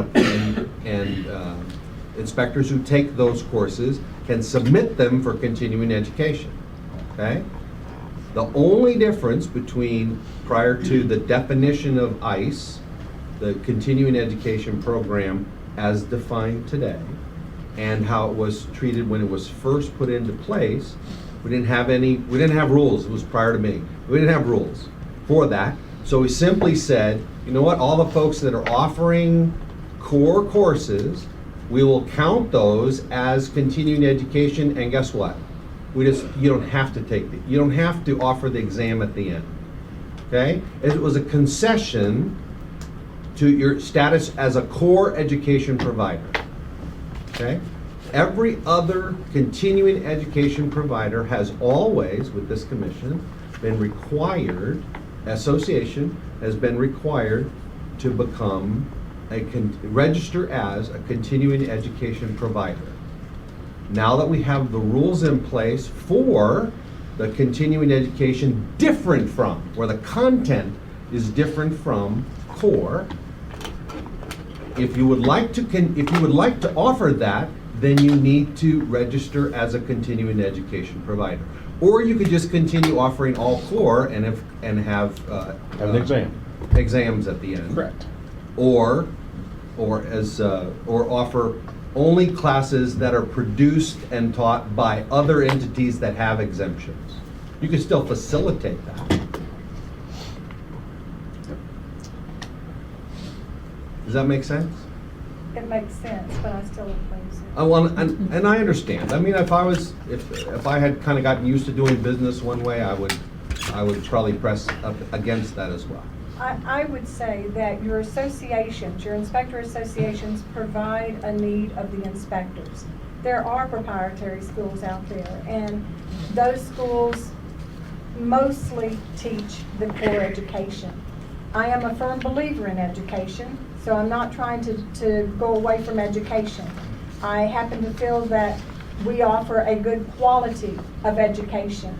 But if you take away the opportunity of inspector trade associations by way of just changing this rule, it could make changes that in turn makes changes to the inspectors and the number of hours that they will take, and then that affects the consumer. And that's what all of this is about. The inspector is the consumer protector. He's not going in to do anything other than do an inspection. And I totally agree, and I know I had a conversation with Lee. It is all about educating that inspector so that he does a good job. I am just of the opinion that if we make changes that will ultimately affect whether an inspector comes out to a class or not, then it's going to have a negative effect on the consumer. So trade associations, we represent the inspector. That's what our job is. Your job is to represent the appraisers, realtors, and the consumer. Consumer protection. And that's the state of Texas has actually put consumer protection in this official body, not in the trade association. And so you're right, you represent inspectors and we represent consumers, and this body has basically made the judgment to recommend to the commission that the best way to protect the consumer is to enhance education, and these are the rules that have worked. It's worked for us in other licenses, and so I think this is essentially the position that this body is taking to recommend the commission is we would like to do it the way that you guys have done it because we think it works. And it's not to say there's anything bad about associations at all. Absolutely, 100%. And I don't mean to take this over, so Mr. Chair, back to you. You're doing fine. Personal opinion. Lee? To me, there's also a degree of accountability. By having this and to do continuing education, to register as a provider, I don't think is an overly burdensome step in order to make that happen. But any entity can call themselves an association. And unless you have some accountability there, I think that's what this does. This adds a degree of accountability for that. This has nothing to do with your specific association because obviously you guys are very well represented, you have a lot of input, and you care about the education that's there. But not every association does. And unfortunately, we can't make rules for individual associations. We kind of have to blanket some things to try and bring some accountability in there, and I think that's what this does. I would actually start with the core education from the schools that put the inspectors out for licenses. But there's accountability. We've changed their rules too. Yeah. We have. That's where it starts. So when it looks like there's a weakness in inspectors, it starts that maybe there was some that didn't get the quality or maybe even the quantity, even though they took 448 hours, they didn't get out of those classes what they needed to be able to get out in the field and do inspections. Absolutely right. And we're putting in accountabilities for core instructors. But it doesn't mean we only do core and not continuing education. I mean, we got to do it across the board. Any other comments? Hearing none. Move forward. You need a vote on this. Yes, I will. Yeah, ask one question. How much undue burden is this going to be on the trade associations? I mean, I'm not involved, so I'm sort of looking outside. They pay a fee, they have. $400 application. Okay. Go through the $10 process. per Submit a bond. And then, And then get get their instructors, $150 per instructor to get approved. Then submit courses. The courses But are. you pay for your instructors to be approved? Yeah. I pay my own. I pay for mine. I pay for my own. And then each I thought he was course. volunteering to pay for it. I thought so. No. And then Really? each course they put in, it's $50 application and $10 an hour per request. And it's good for 2 years. And it's good for 2 years.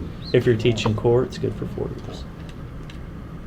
That answer your question? No Yes. bond for ICE. No bond for ICE. So There you go. Only proprietary schools. Just for core. Okay, all those in favor? All in favor? Aye. Aye. Opposed? I oppose. Mr. DeHart?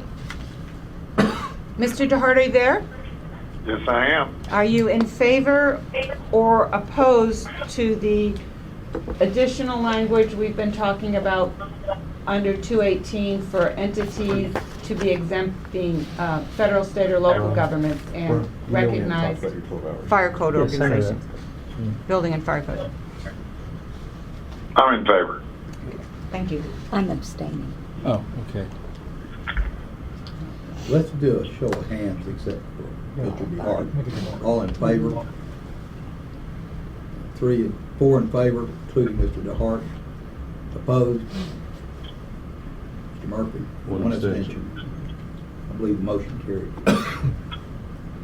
We're still on 9. We're still on 9. We'll go to the next part Okay. of 9. The next that Brian brought up is 535 and 218 B. What is it, Brian? At B1. B1. Maximum of 12 hours on any single subject. Yes, sir. This was long debated. The concern of the inspectors, the education subcommittee, is that people take only one course or one subject to get license approval, and then 2 years later take a different subject, all one subject, to get their license renewed the next one, and then they just keep repeating those courses. They never get a broad educational spectrum. And so the original proposal was you could only have 8 hours on subject, which would mean that you would have to take 3 different subjects in a 2-year licensing period. After much debate, that was raised to 12, where you could probably do 2, but at least you'd have 2 different subjects in each renewal period. And that's how it was brought forward. There is a concern I've heard from many education providers about this because courses are taught in 8-hour blocks. And so you take 16-hour course, you're only going to get 12 hours of credit for it. And then you have to produce another 8-hour course, and then go to either find a 4-hour course or take another 8-hour course. And, you know, the obligation of a professional to become educated and experienced seems to be overly onerous on this particular profession. But the next problem is we have a hard deadline, and people have done their educational work in the past. It's now time for their license renewal. And as a professional, they do not feel that they need to keep up with the rules of their profession either, so they're being blindsided by this. So the proposal we've come up with from the subcommittee, the votes are it's going to be 12 hours. The full committee, of course, can change that. We have asked for and agreed to a soft period of 90 days or 3 months is what we said, to allow those people who have already done their education and have their renewals in those 90 days not to be prohibited from renewing their license, but to get you're not going to get away with this next time kind of response to it, okay? And then after 90 days, we feel like everybody ought to be caught up. So that is the proposal that's come out of the subcommittee and is before y'all. I'll let you finish. Apparently I'm missing something. Is 12 hours and then the 90-day soft enforcement. Yes, ma'am. And I did speak with, as I said at the subcommittee, I would need to talk to Mr. Olmixon about that processing, and he actually has a slight variation on the 90 days. So here's how I would suggest it and direct the staff if it's consistent with your intent, which here is essentially I would see it as an undue penalty for someone who's already taken all their classes. It doesn't matter when they renew, if they renew in August, but they've already taken all their classes. So essentially, if the class date is prior to January 1, it counts under the old rules. After this, going forward, it's the 12-hour limit. Does that make sense? That's actually a better process. Yeah. Good, great suggestion. Because some people take their CEUs their first month. Exactly. Some take them the last month. Some people don't take them at all. Sometimes you'll take them all. Come on, man, what are you doing? So, is that okay with y'all? Yes. Barbara? Yes. Okay. So that would be the proposal coming forward from the subcommittee. Mr. Murphy. The reason why I bring this topic up, and again, it does fall under this agenda item, I'm still concerned with the 12-hour portion of the rule. And, you know, there's, like I said, educators put these courses together in 8-hour blocks. So you can get 8 hours, you can get 8 hours, you can get 8 hours. But there are several 16-hour courses out there that are like certification courses. I know Champion has their pool course. It's, you know, it's 16-hour pool course that, you know, once you go through the course and you can get certified in it, and it's 16 hours. A national course everybody is probably pretty familiar with is the National Association of Wastewater Technicians, the septic system course. And it's an approval course and it takes 16. It's a 16-hour class that you have to go through their course to be able to get approved. And you know, and there's other courses like that, just like my thermal imaging class that I just went through. That was literally a 1 week long course, and test at the end of it. And under this particular rule, I mean, everybody takes different amount of education. I took over 60 hours last year, so I mean, the rule doesn't affect me a whole bunch, but but it affects a large majority of the inspectors, that they do just their 32 hours and they, you know, move on and continue to move forward. I think it's kind of a little over-regulating, or you're trying to regulate getting around education, you know, rounding the education. I think it's a little overbearing or a little too onerous to be able, you know, I don't think you can regulate good education, just to be honest with you, or a number of hours. Can you get rid of bad educators, though? But you might be able to make it hard for them.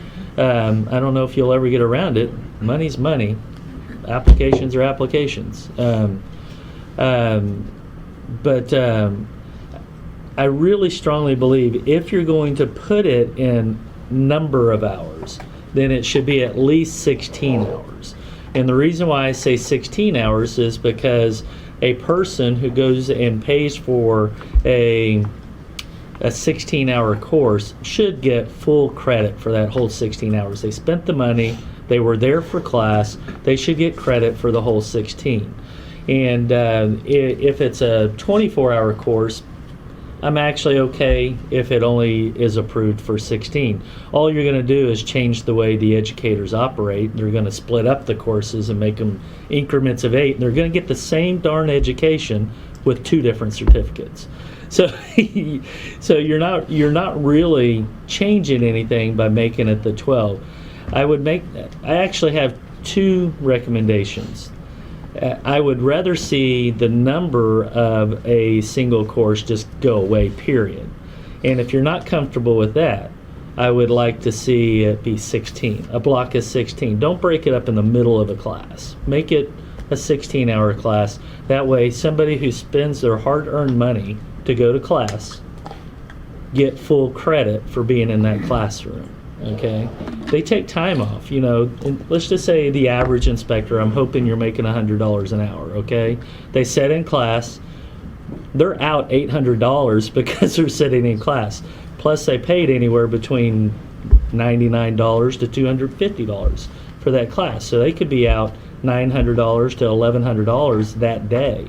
Let them get full credit for the class. And that's kind of what I'm looking at.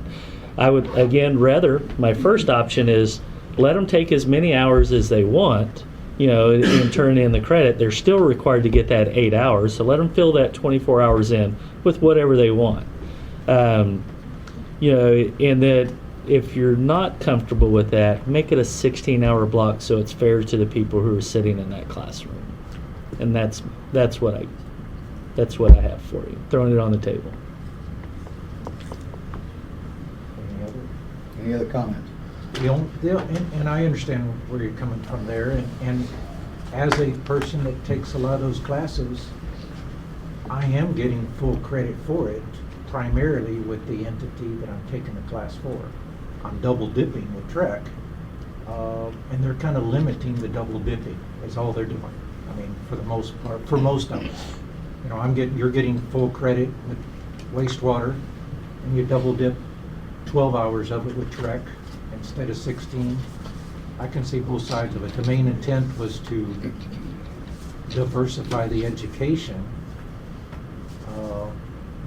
and the 24 hours that are left after taking the mandatory was a 12-12 split.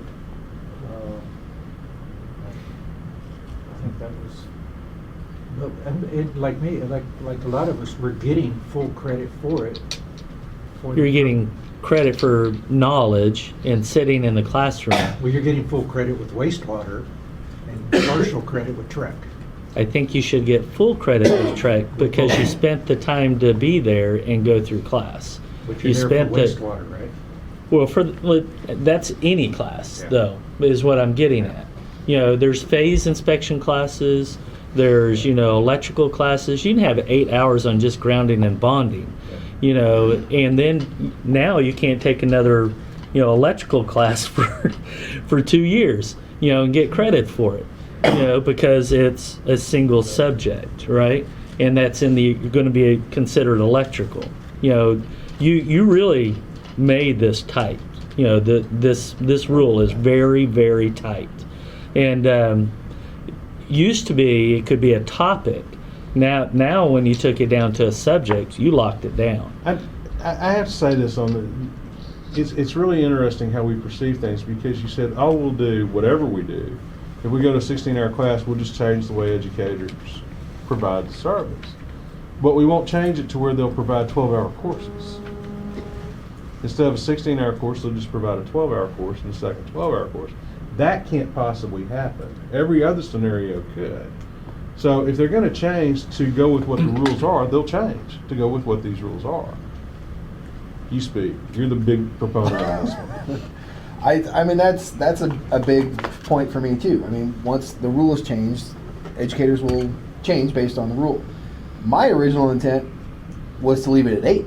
I prefer to have 8, and where you have to have basically 3 different subjects, because how this originally started. 4 will include legal and ethics, but 3 different other subjects going through, because we run in situation very often where people will take 24 hours of plumbing, and they take that 24 hours of plumbing the very next time, and they keep doing that. But what if they're weak in plumbing and they need that? Then we're not limiting what they can do. We're just limiting how much credit they'll get for it. This isn't a maximum. This is a minimum. This is minimum standards. And I think that's getting lost here. The whole intention of when we started with 8 was to diversify what you're learning. If you need to learn more on plumbing, take 20 hours of plumbing. Absolutely. But you're only going to get credit for X amount. The 12 hours was a concession to split it to only being 2 topics instead of 3. I mean, 16 I think just goes even beyond that, but the whole idea and the intent of this was to diversify the inspector's education knowledge base, which is only going to make that inspector better and the entire industry better and protect the consumers better. And I think this is a really tough subject, because I fully appreciate Lee's point, and I see, and hear about people who renew their certificates, their licenses, and never take any diversity in courses. And that's certainly not the intent of MCE or ICE. So, y'all aren't doing 20 years of history. It's totally unfair. I have 23 years, and you're making me change. It's not right. Okay. I'm already developing the jokes for I this know. anyway, I understand. But That was our objective, to give you some so you're entertaining me behind the curtain. and I appreciate the concept. And here we are, we're tightening down rules on core providers. We're tightening down rules on continuing education. But then we say, okay, go take whatever you want. But then again, I still think somewhere in there we're supposed to be a democracy, I think. And people ought to be responsible for what they do and be able to take what they think they need. I mean, I do understand the point that you finally get to a point you realize, man, I don't know anything about something. I'm going to go take a bunch of education in it. Well, really, why do I want to penalize you for that, too? I really think this is a really tough argument, and I go all over the place on it. I think 16 is actually worse than 12 in its own way. I don't think it's fair to the seasoned inspectors either. I can only go to so many HVAC classes, I mean, to be honest with you. Okay, I can only go to so many electrical classes. So let me have the ability to be able to go to a high-end class and get credit for it. Something that broadens my experience, whether it's an energy class, whether it's, you can do, 24 hours on installation. Okay, but, and still not covered. Don't dumb me down, and make me take, one of these basic classes, to be and not be able to turn diversify. to call it diversified. Well, the question is mainly a difference in opinion on how to divide up the hours, not that we should. It's the number. Well, Or his, should we? his original, Or should his you? first point was that he didn't want the hour restriction. Make the 8-hour update and SOP required. Good. Let the inspector take whatever they think they need and give them credit for it. That's what should happen. Mr. Olmec has been on the floor for a few minutes. No, it's okay. I just wanted to make the point that Mr. Warren made, that the 12 was already a concession from 8. Just want to bring that history back. And then also the observation, I don't know what value it has, but so we went from 3 topics per CE period or per license period to 2. Well, even if you change it to 16 and 8, you still have 2 topics. Correct. Yep. So you still have diversity, but you get it, and I really don't know, so I'm going to defer to Mr. Murphy's expertise and all of the rest of you that do, where there's lots of different certifications. This is one field that touches a whole bunch of other areas, right? And if there's a huge amount, I just don't know, of 16-hour courses out there that are relevant, I still think you have diversity because you're right, you get 2 topics. And Mr. Jones, I'd like to ask you, as an expert on the realtor side of things, you have your legal ethics that you have to take. Right. Do you regulate what they have to take after that? Yes. Okay. Can they always take so many hours in a certain topic? Well, for broker, remember, we got some other levels in there, so brokers that supervise or people, any licensing that supervises. That's another required class. That's a required class. But if they just want to go field, it's 15 hours every 2 years, right? Well, did you get that? yeah. Realtors, 15 hours every 2 years, 4 hours legal ethics. But it's front-end loaded with 60.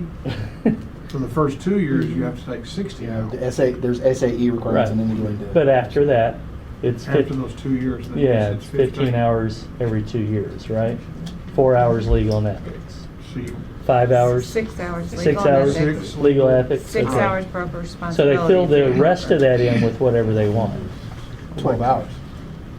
Okay. That's the 3 hours. With whatever they want. And there's a ton of 1-hour courses and Right, but it's 2-hour courses. 3 and- hours is what we're talking about here. let me pull you back a little bit. There is a group that meets in this very room that they have dissected and exploded and wore it out trying to visit those issues to bring those folks somewhere at a more productive learning level, as opposed to just sitting in a room and getting credit for sitting in a room.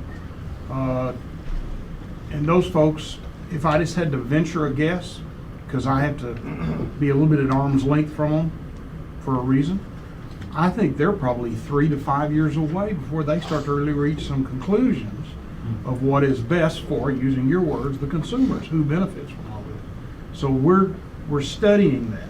A lot of effort, energy, But a lot of hours resources, already. trying to figure out how to revisit those other 9 hours, whatever that means. And whether 15 is enough. And if 15's enough, sure. Which would be a good thing to bring to the public, the listening tour. And you have to remember that this all started in 1991, and you guys came on 4 years later, 96, yeah.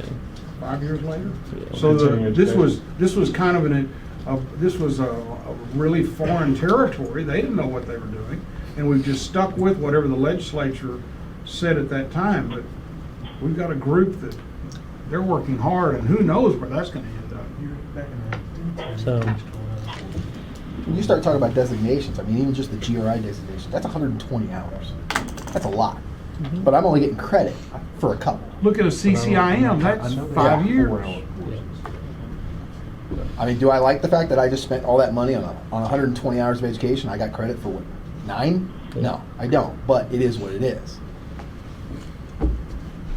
Okay, well, we've discussed this, there is no motion on the table, so I'm gonna move to accept it as adopted with the change in the acceptance date by Mr. Olmec's proposal. Yeah, I think that motion has been made. That was on the last. Oh, that was already done? So Okay. the only Just motion on the we're 12 talking hours? about, just on the Okay, 12 just on the hours. 12 hours. Thank you. So why this is I have on made the the, motion, it hadn't been seconded, it may die right here, Brian. I will second. Okay, for this? yeah, your 12 What hours. would remedy? Okay. What would remedy this? If you move wanna to amend So it- Barbara's question was, what would remedy this? My first suggestion would be, don't restrict it whatsoever. Okay, that's my first suggestion. If you are going to put a number in, make it 16. Just like Mr. Olmixon said, it's still 2 subjects. No matter how you look at it. My Slice and goodness. dice it, you know, pull out your cutlery, okay? It's still just 2 topics. I do think you have to consider if the education providers offer 12-hour subjects, then you're going to have 2 12-hour subjects. So 16 and 8 is really no different. Then are they going to offer a 12-hour subject, a 4-hour subject, and an 8-hour subject? So what benefit do you get from a 4-hour subject? And does that really make a difference? And I know back in the 80s that Terry gave 4-hour courses. And I know they did. I'm telling you, I know for a fact it will happen. That last 4 hours will be done online. Get it? Well, right now, the Whether 24 they- can be done. Yes, All of it can be done be. online, except But they'll do it. but if they choose to sit in the classroom, there's lots of students that do a really good job sitting in the classroom because they get better knowledge out of it. Then you have those who do it online.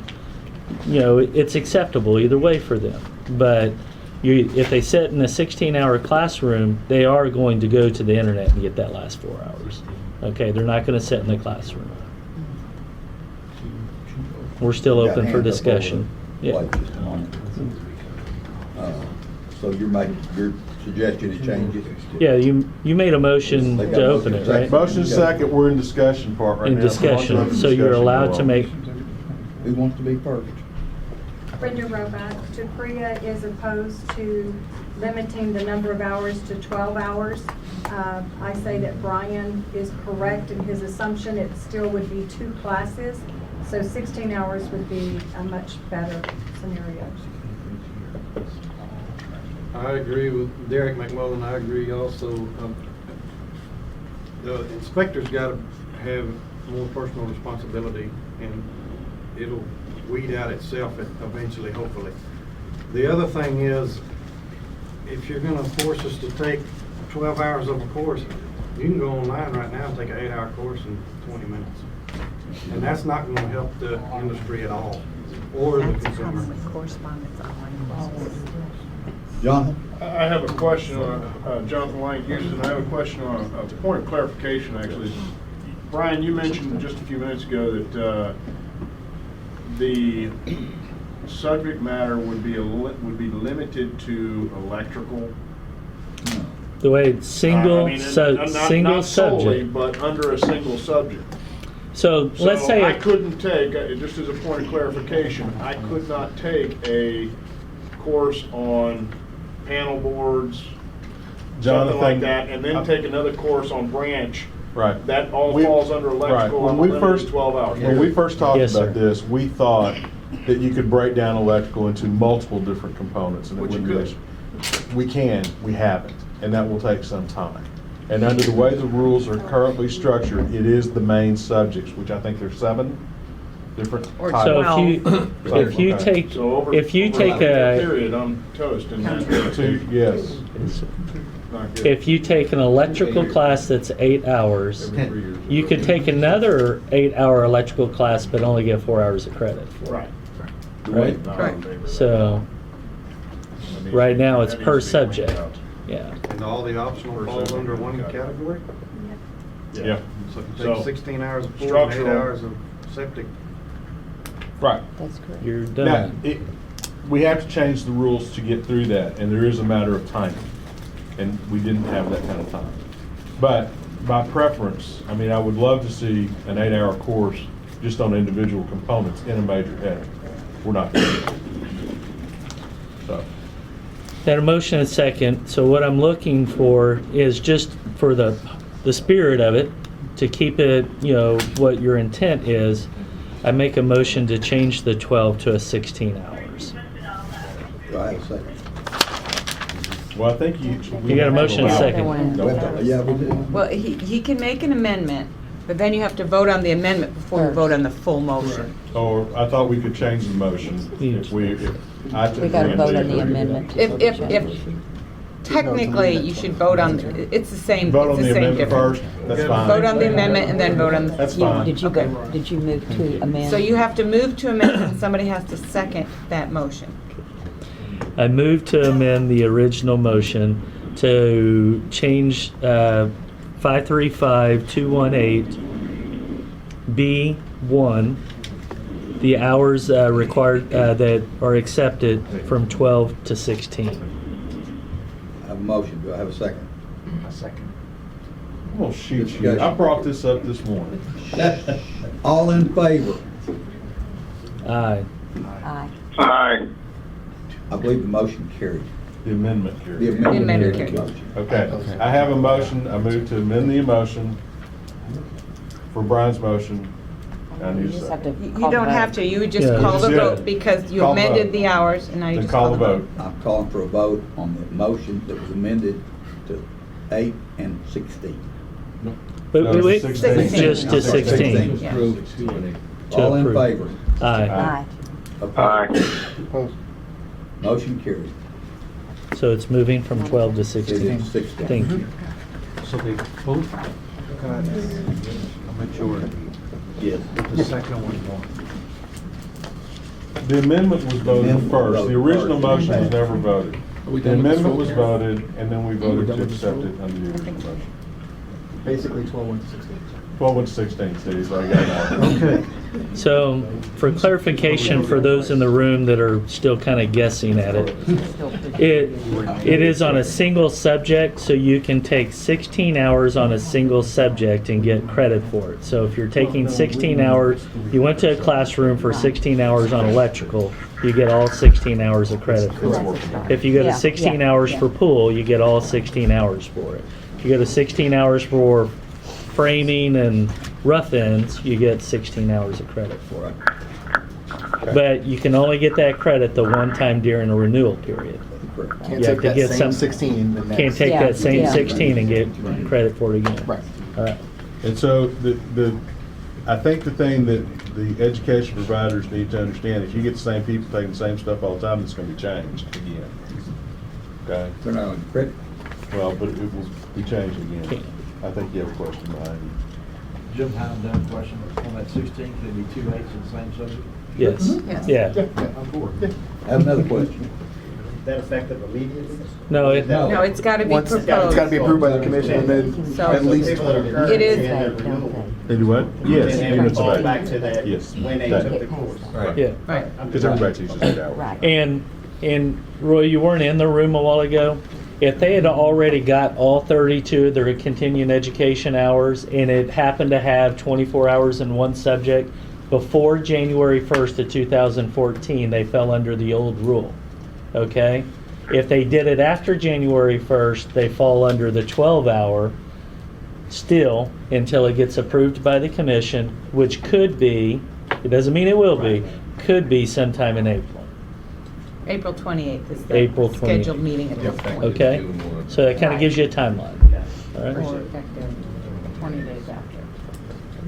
Everybody's clear on that? Clear as mud. So at least we got- No. Doesn't matter. Are we done with 2? Yes, we're down to SOP. Number 8. Thank you, Ms. Lewis. You good. Thanks, Doug. Appreciate the help. Thank you. We did 8 already. We're on 10. We're on 10. Yeah, because You're a couple we are, yeah. Discussion. He said 8. I was just. You're actually listening to him? Agenda item number 10 is discussion and possible action to recommend amendments to 535.223 regarding service contract provisions and additional information provided by the inspector. This is that blue paragraph, right? Right. Well, sort of. Tony, are you going to take this? Who's going to take this? Kristen? I can take it. You will. Oh, sure. There you go. Jump in both feet. This morning, the enforcement subcommittee met and they wanted to bring forward a change to Rule 535-223. At the last subcommittee meeting, the recommendation was to put There's a new handout. the language in subsection 1 of the rule. But this morning, the committee agreed with staff's recommendation that the new language should be put in subsection M with respect to the changes that an inspector could make on the standard form. So that is just moving the language from subsection 1, or moving the recommendation to include it in subsection 1 down to subsection M. In addition, the subcommittee recommends clarifying subsection L so that inspectors, or it will be clear to inspectors that they can increase the space provided for comments under both the additional information provided by the inspector section on page 2 of the standard form, as well as in each inspected item where there's a space for comments. And they may also attach additional pages of comments, or do both, whatever is more convenient for the inspector. So this is just a clarification of the language in the rule. It doesn't change anything, it's just to clarify that inspectors may allocate additional space in multiple places on the form, as well as attach additional pages if necessary. So to go back on the conversation that really kind of enthralled all this, an inspector can still put a service agreement in the report as long as it's after that additional provision, information provided by the Yes, the inspector can, and then in the standard form, there's a paragraph that will be added. Right. Yep. Indicating that if Do you have it, Tony? Yeah. Put that paragraph up.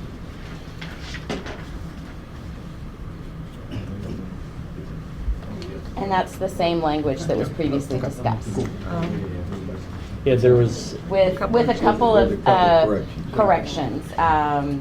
Previously, there was a typo in attachment in the second line, and then in the fourth line down, we changed govern to regulate.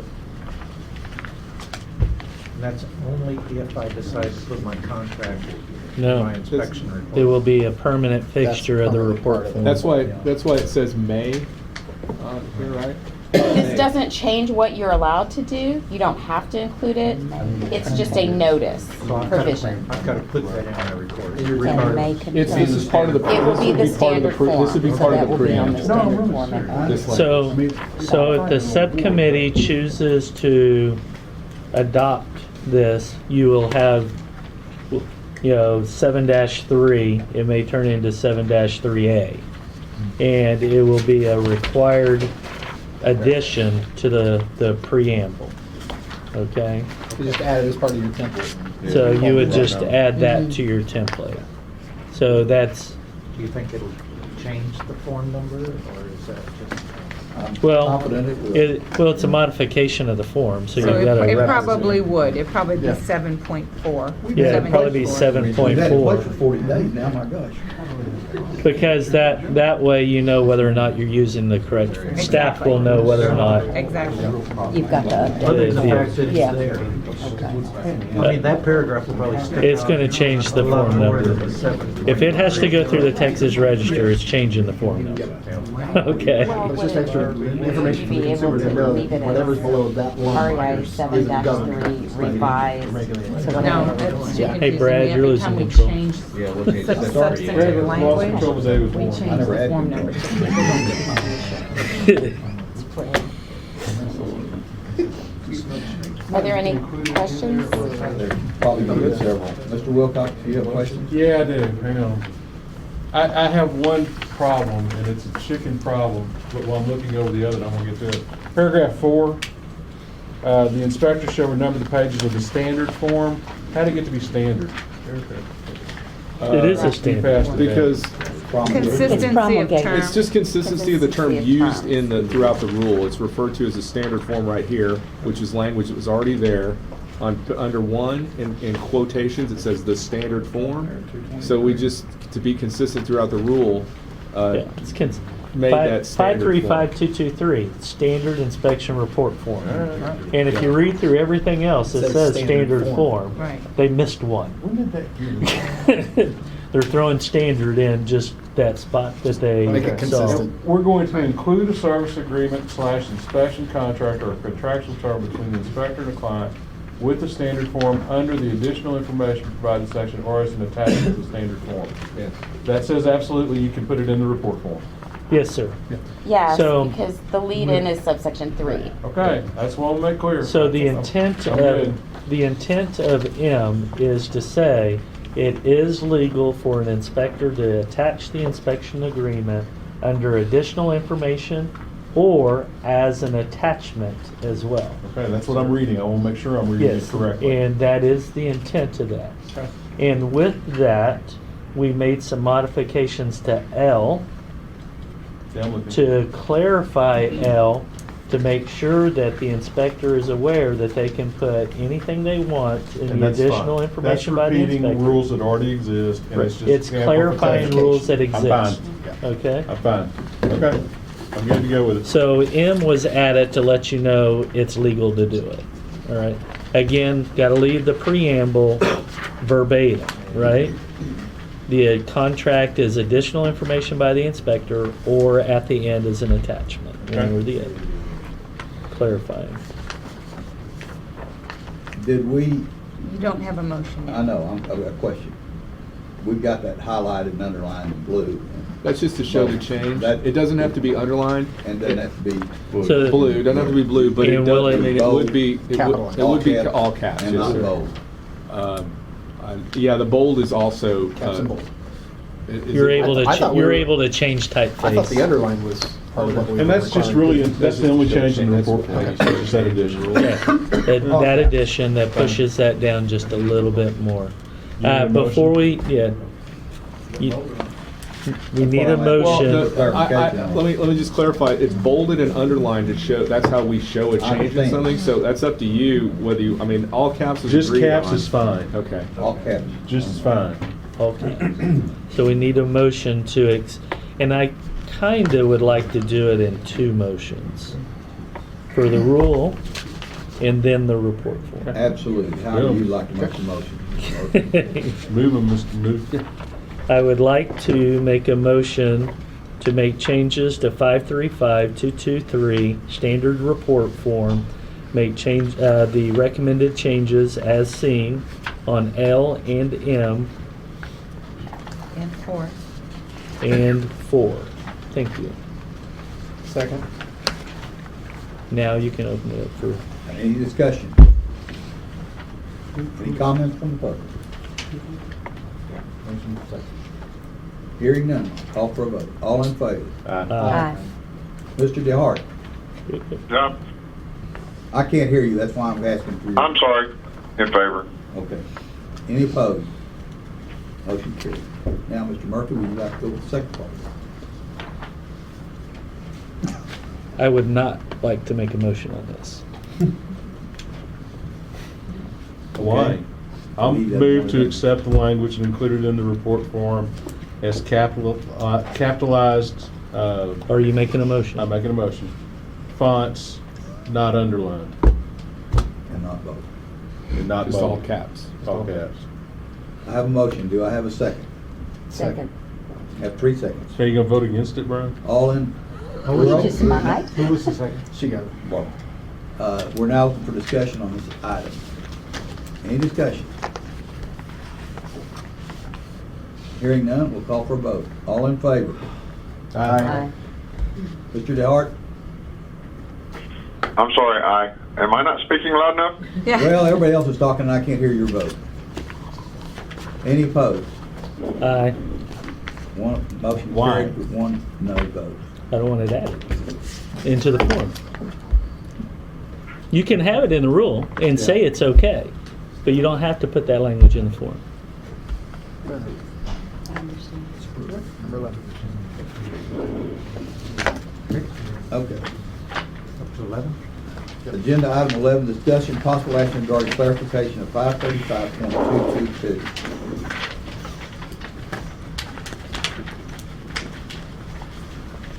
Do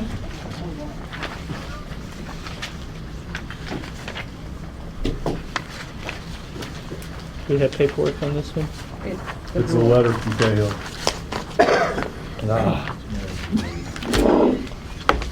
Love that reaction.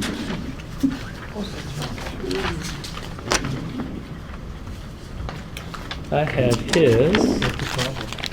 So there was a question, you want me to? Sure, there was a complaint, hypothetical complaint, was it not? No, Yeah, I think it was a Well, hypothetical situation that Mr. Cahill sent in, a real situation.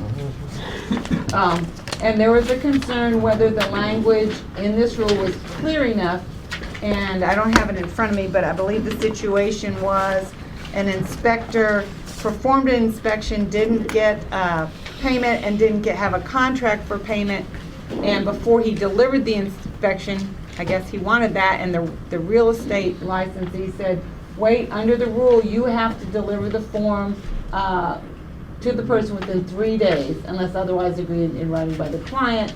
And so, kind of an intersection of best business practices and the way the rule is written. I don't think it was ever intended that the inspector had to do the work for free.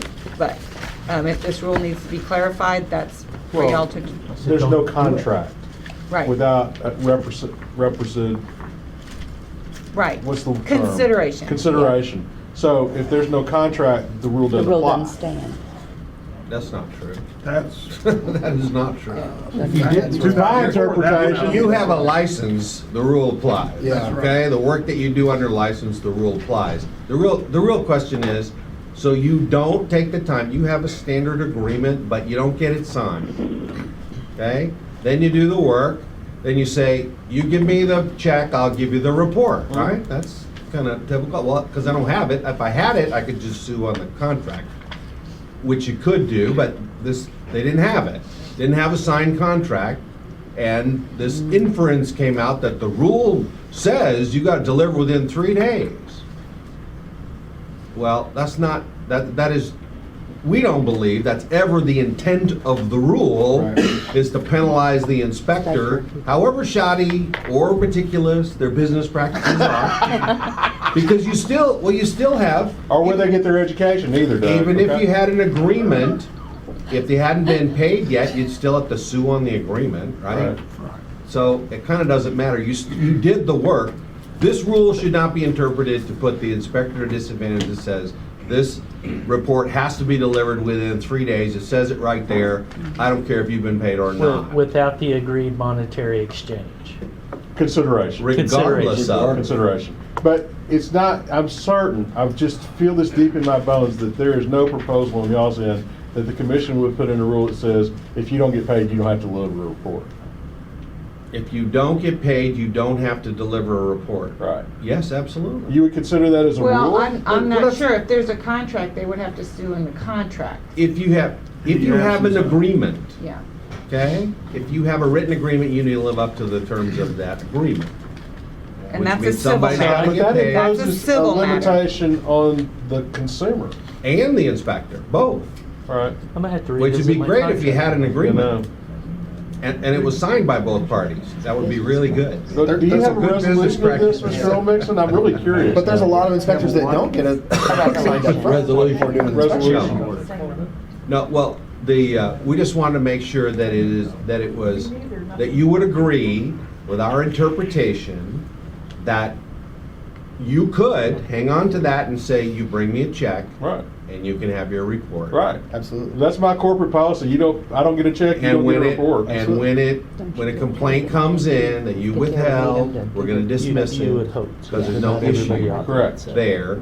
You get paid, you get your report. Right. Okay? We just wanted to make sure, since that came up as a potential interpretation, that you guys are clear with the way, we don't think this ever was intended to put the inspector at a disadvantage. Right. And so we want to interpret it that way. We wanted your blessing to do that. You were blessed. Clarification. We just needed So clarification. do you scratch out like the X out and then put a bless in? You add, subtract? I don't think we need a motion. That's what we did. We just needed a sense of the body. I don't know how many. Wait, you have a question about it? Mr. K will put in his contract or something that says, I will give you a report in 7 days. You know, Yeah, I'm gonna have to that revisit my right. contract. So it doesn't really matter, it's a new point, really. If you have a contract. Right. That's It's right. it's a situation like this one where there was not a contract. It's not There may good. have been a verbal contract. It's not Could have good to been. take someone's money Don't know. and I didn't really contract inspect and it. pretty bad. Well, as long as they aren't gonna. Okay, let's go to item agenda 12, discussion and possible action regarding jurisdiction over phase inspections. We have beat this to death over the last 6 years that I'm aware of, but it's been brought to my attention that somebody's been clear of it. So it's back on the agenda. Mr. Murphy, I believe you requested. Yeah, I requested this one to be put on the agenda just for additional clarification. And Carrie, since you are now chief counsel, what jurisdiction does the Texas Real Estate Commission have over pre-pour inspections and frame sheetrock and pre-sheetrock inspections? Does the Texas Real Estate Commission have any jurisdiction over those because they're not substantially completed properties?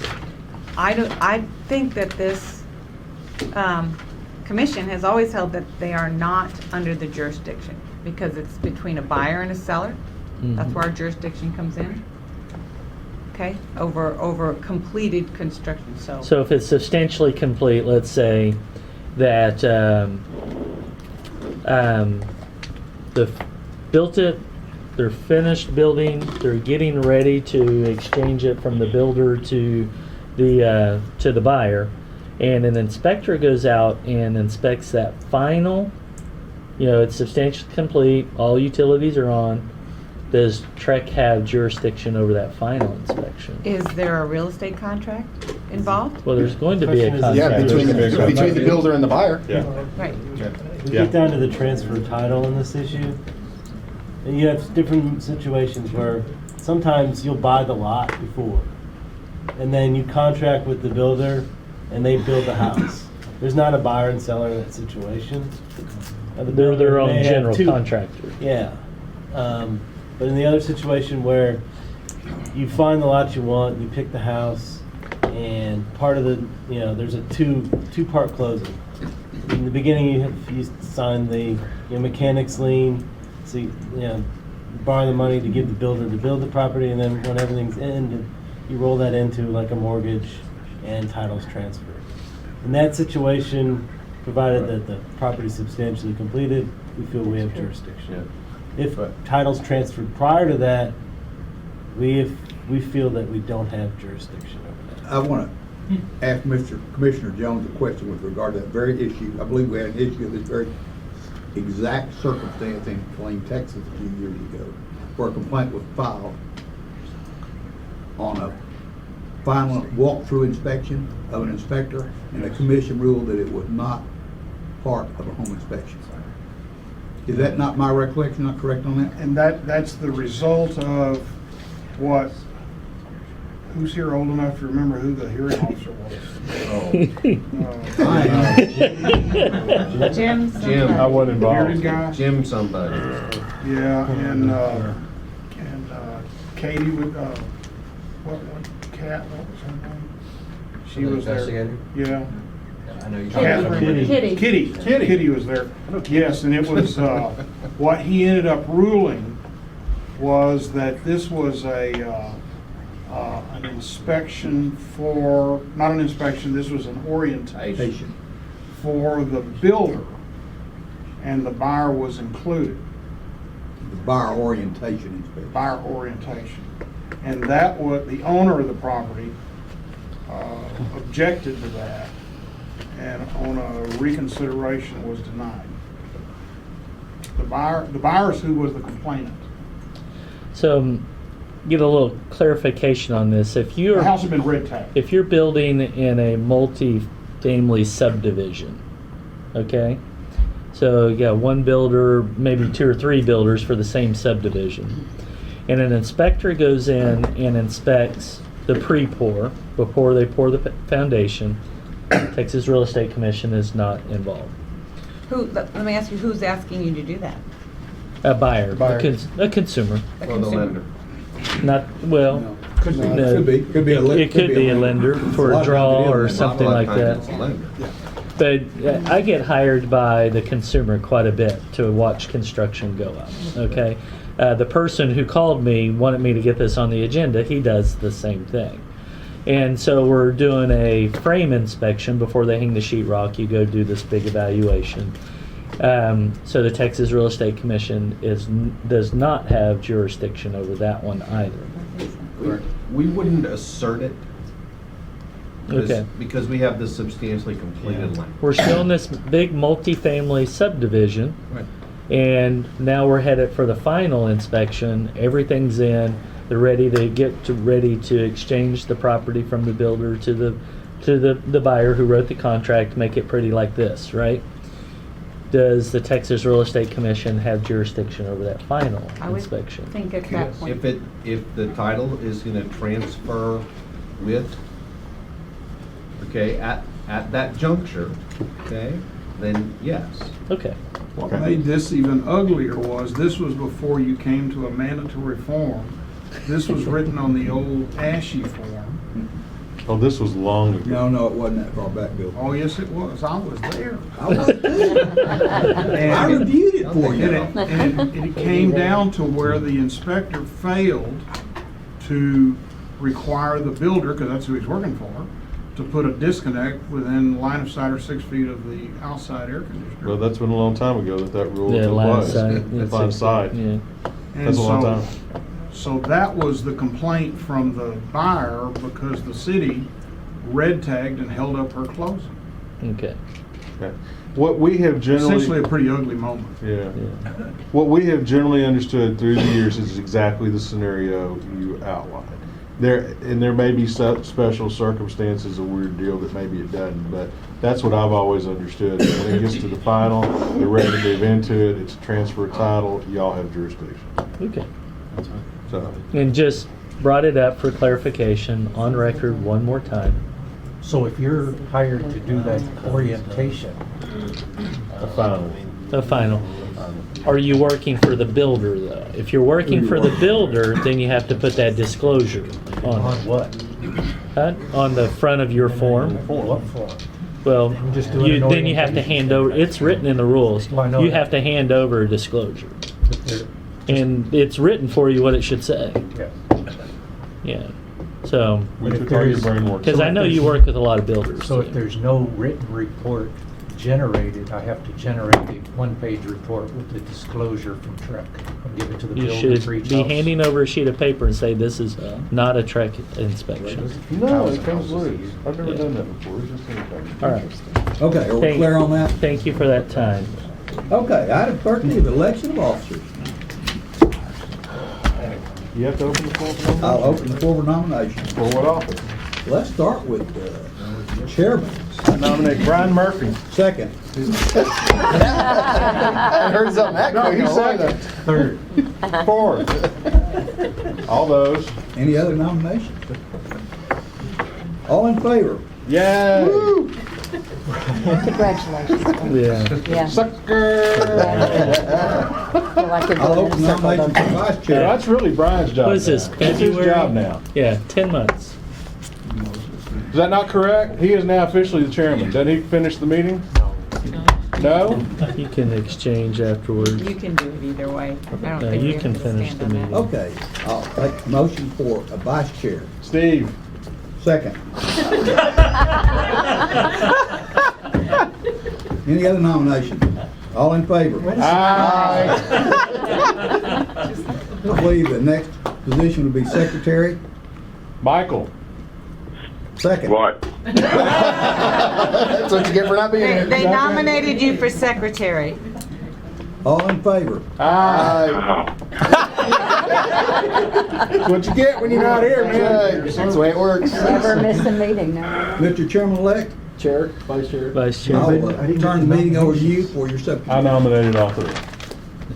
Hang on, let him catch up here. Fred, Catch it. We'll tell him what it is.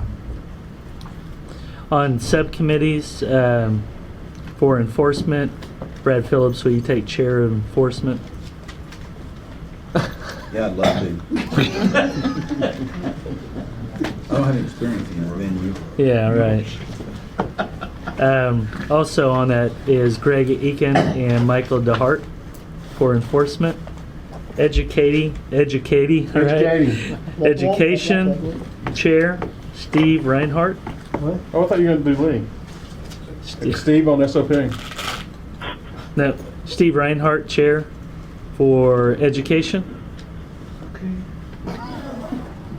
Then Fred Wilcox and Barbara. No. Hey, Whoa, whoa, whoa. I said no. it doesn't make. No, you said you didn't want to chair anything. You didn't say you didn't want You to. I did said say no. you didn't want to be on I it. never heard you I say said that. what? He never You said what that. committee you want me on? Education on Oh, I'll be the on it. committee, Okay. not the chair. Oh, No. good. Yeah. I just want you You scared the hell out of me. And bro. Barbara. Okay. And Barbara. Standards, chair Lee Warren. You accept that? And then Elizabeth and Fred Wilcox on standards. Oh, I as get well. two committees now. Yeah. Well, you're not chairing. Well, I'm anything. chair, so you get two subcommittees. You only have 10 months left too. So I'm just on standards on education. Just on standards. Yes, sir. You've And been that could be fired. subject to change. Yeah. Did you already set mine up? So that will be three. No. Three on education. Yeah, I that won't- would be Just call me three Greg. on enforcement, three I on won't be education, there. three on I standards. said call me Greg. I won't be there. No, we set Mr. the Murphy? meeting. Oh, yeah. We Schedule another meeting? we scheduled it tentatively. Oh, yeah. Scheduling, when is the next commissioners meeting? April 28th. April, I wrote that down already. You will give him Gary Mailer's stuff? You don't still have everyone posted now? Yeah? Remember, if you want to get anything on the agenda, Name. we need to Oh, I know remember. 10 days I've got prior. all of Gary's stuff too. So, M-A-L-O-R. And then set up the so you need train the something trainer probably program. before April 17th. That's the A&M Research Center, Texas A&M Research Center. When's the next commission meeting? The 28th. 28th. April 20th. Do Brian, I never screwed you over. April You 20th, didn't, 2014. I didn't screw you Yes, you over. did. April 28th. You put me on two committees. There- One of them's really easy. Gotta enjoy your life. Well, gee, that's so nice. Yeah, one of them's probably not gonna do a whole bunch, so. You're there for historic reasons. Because I'm historic. Yeah. Wasn't the term Yeah. seasons used earlier? Can you say dinosaurs? Yeah, really. Do Mondays or Fridays work best? 10 o'clock on the commission meeting? Mondays work best. Right. Yes, sir. Mondays? What month are we talking? Then what about March the 31st? Does that work with your calendars? March the 31st is a Monday. Doesn't work for mine. Can I make one suggestion? Mm-hmm. Because at the Education Subcommittee meeting, we did discuss this, that they're having a meeting on April 17th, which is tentatively, following the Education Standards Advisory Committee meeting on April 7th, where they may be making some significant changes to rules regarding educators, and maybe courses, like correspondence courses. So you You might mean by want, who? the ESAC committee may be making recommendations to bring forward And to they're the meeting commission. April 7th. 7th, so you might want to meet subsequent to that. So how about April 14th? Day before tax day. Mine are done. I don't know about you. That's my day to do taxes. I gotta be done in March I'll have to anyway. do them early this year, like on the 13th. Monday, April 14th. What do we? We're Next picking, committee meeting. you can have subcommittees that morning and a full committee that afternoon, just Well, like we did. education may meet earlier. Okay, Yeah. you're allowed to. Why? I mean. Because of the talking stuff 3 that days? ESAC may change the rules. We had that. So do you- So do we want to do It's just 3 days. more, or- 12 o'clock, or we want to do it 10 o'clock? Depends on what the subcommittee's Yeah, gonna do. do a 12 o'clock full committee meeting on the 14th, and then that allows subcommittees to Because they meet can change at our 9 rules. o'clock. Still can break for lunch and then have the Since they full allow meeting. it to. So 14th of April 14th. Insignificant. Subcommittees can schedule theirs at 9 o'clock. Full committee will meet at 12 o'clock. Does that work for everybody? Yeah, y'all do a good Yes, sir, job. Mr. Chairman. Y'all do a good job. Michael DeHart, does that work for you? I'm afraid to say anything. I don't want any more jobs. Okay. Gotta be here to defend yourself. Chair, I give it. That's back to good, you. sir. Thank you.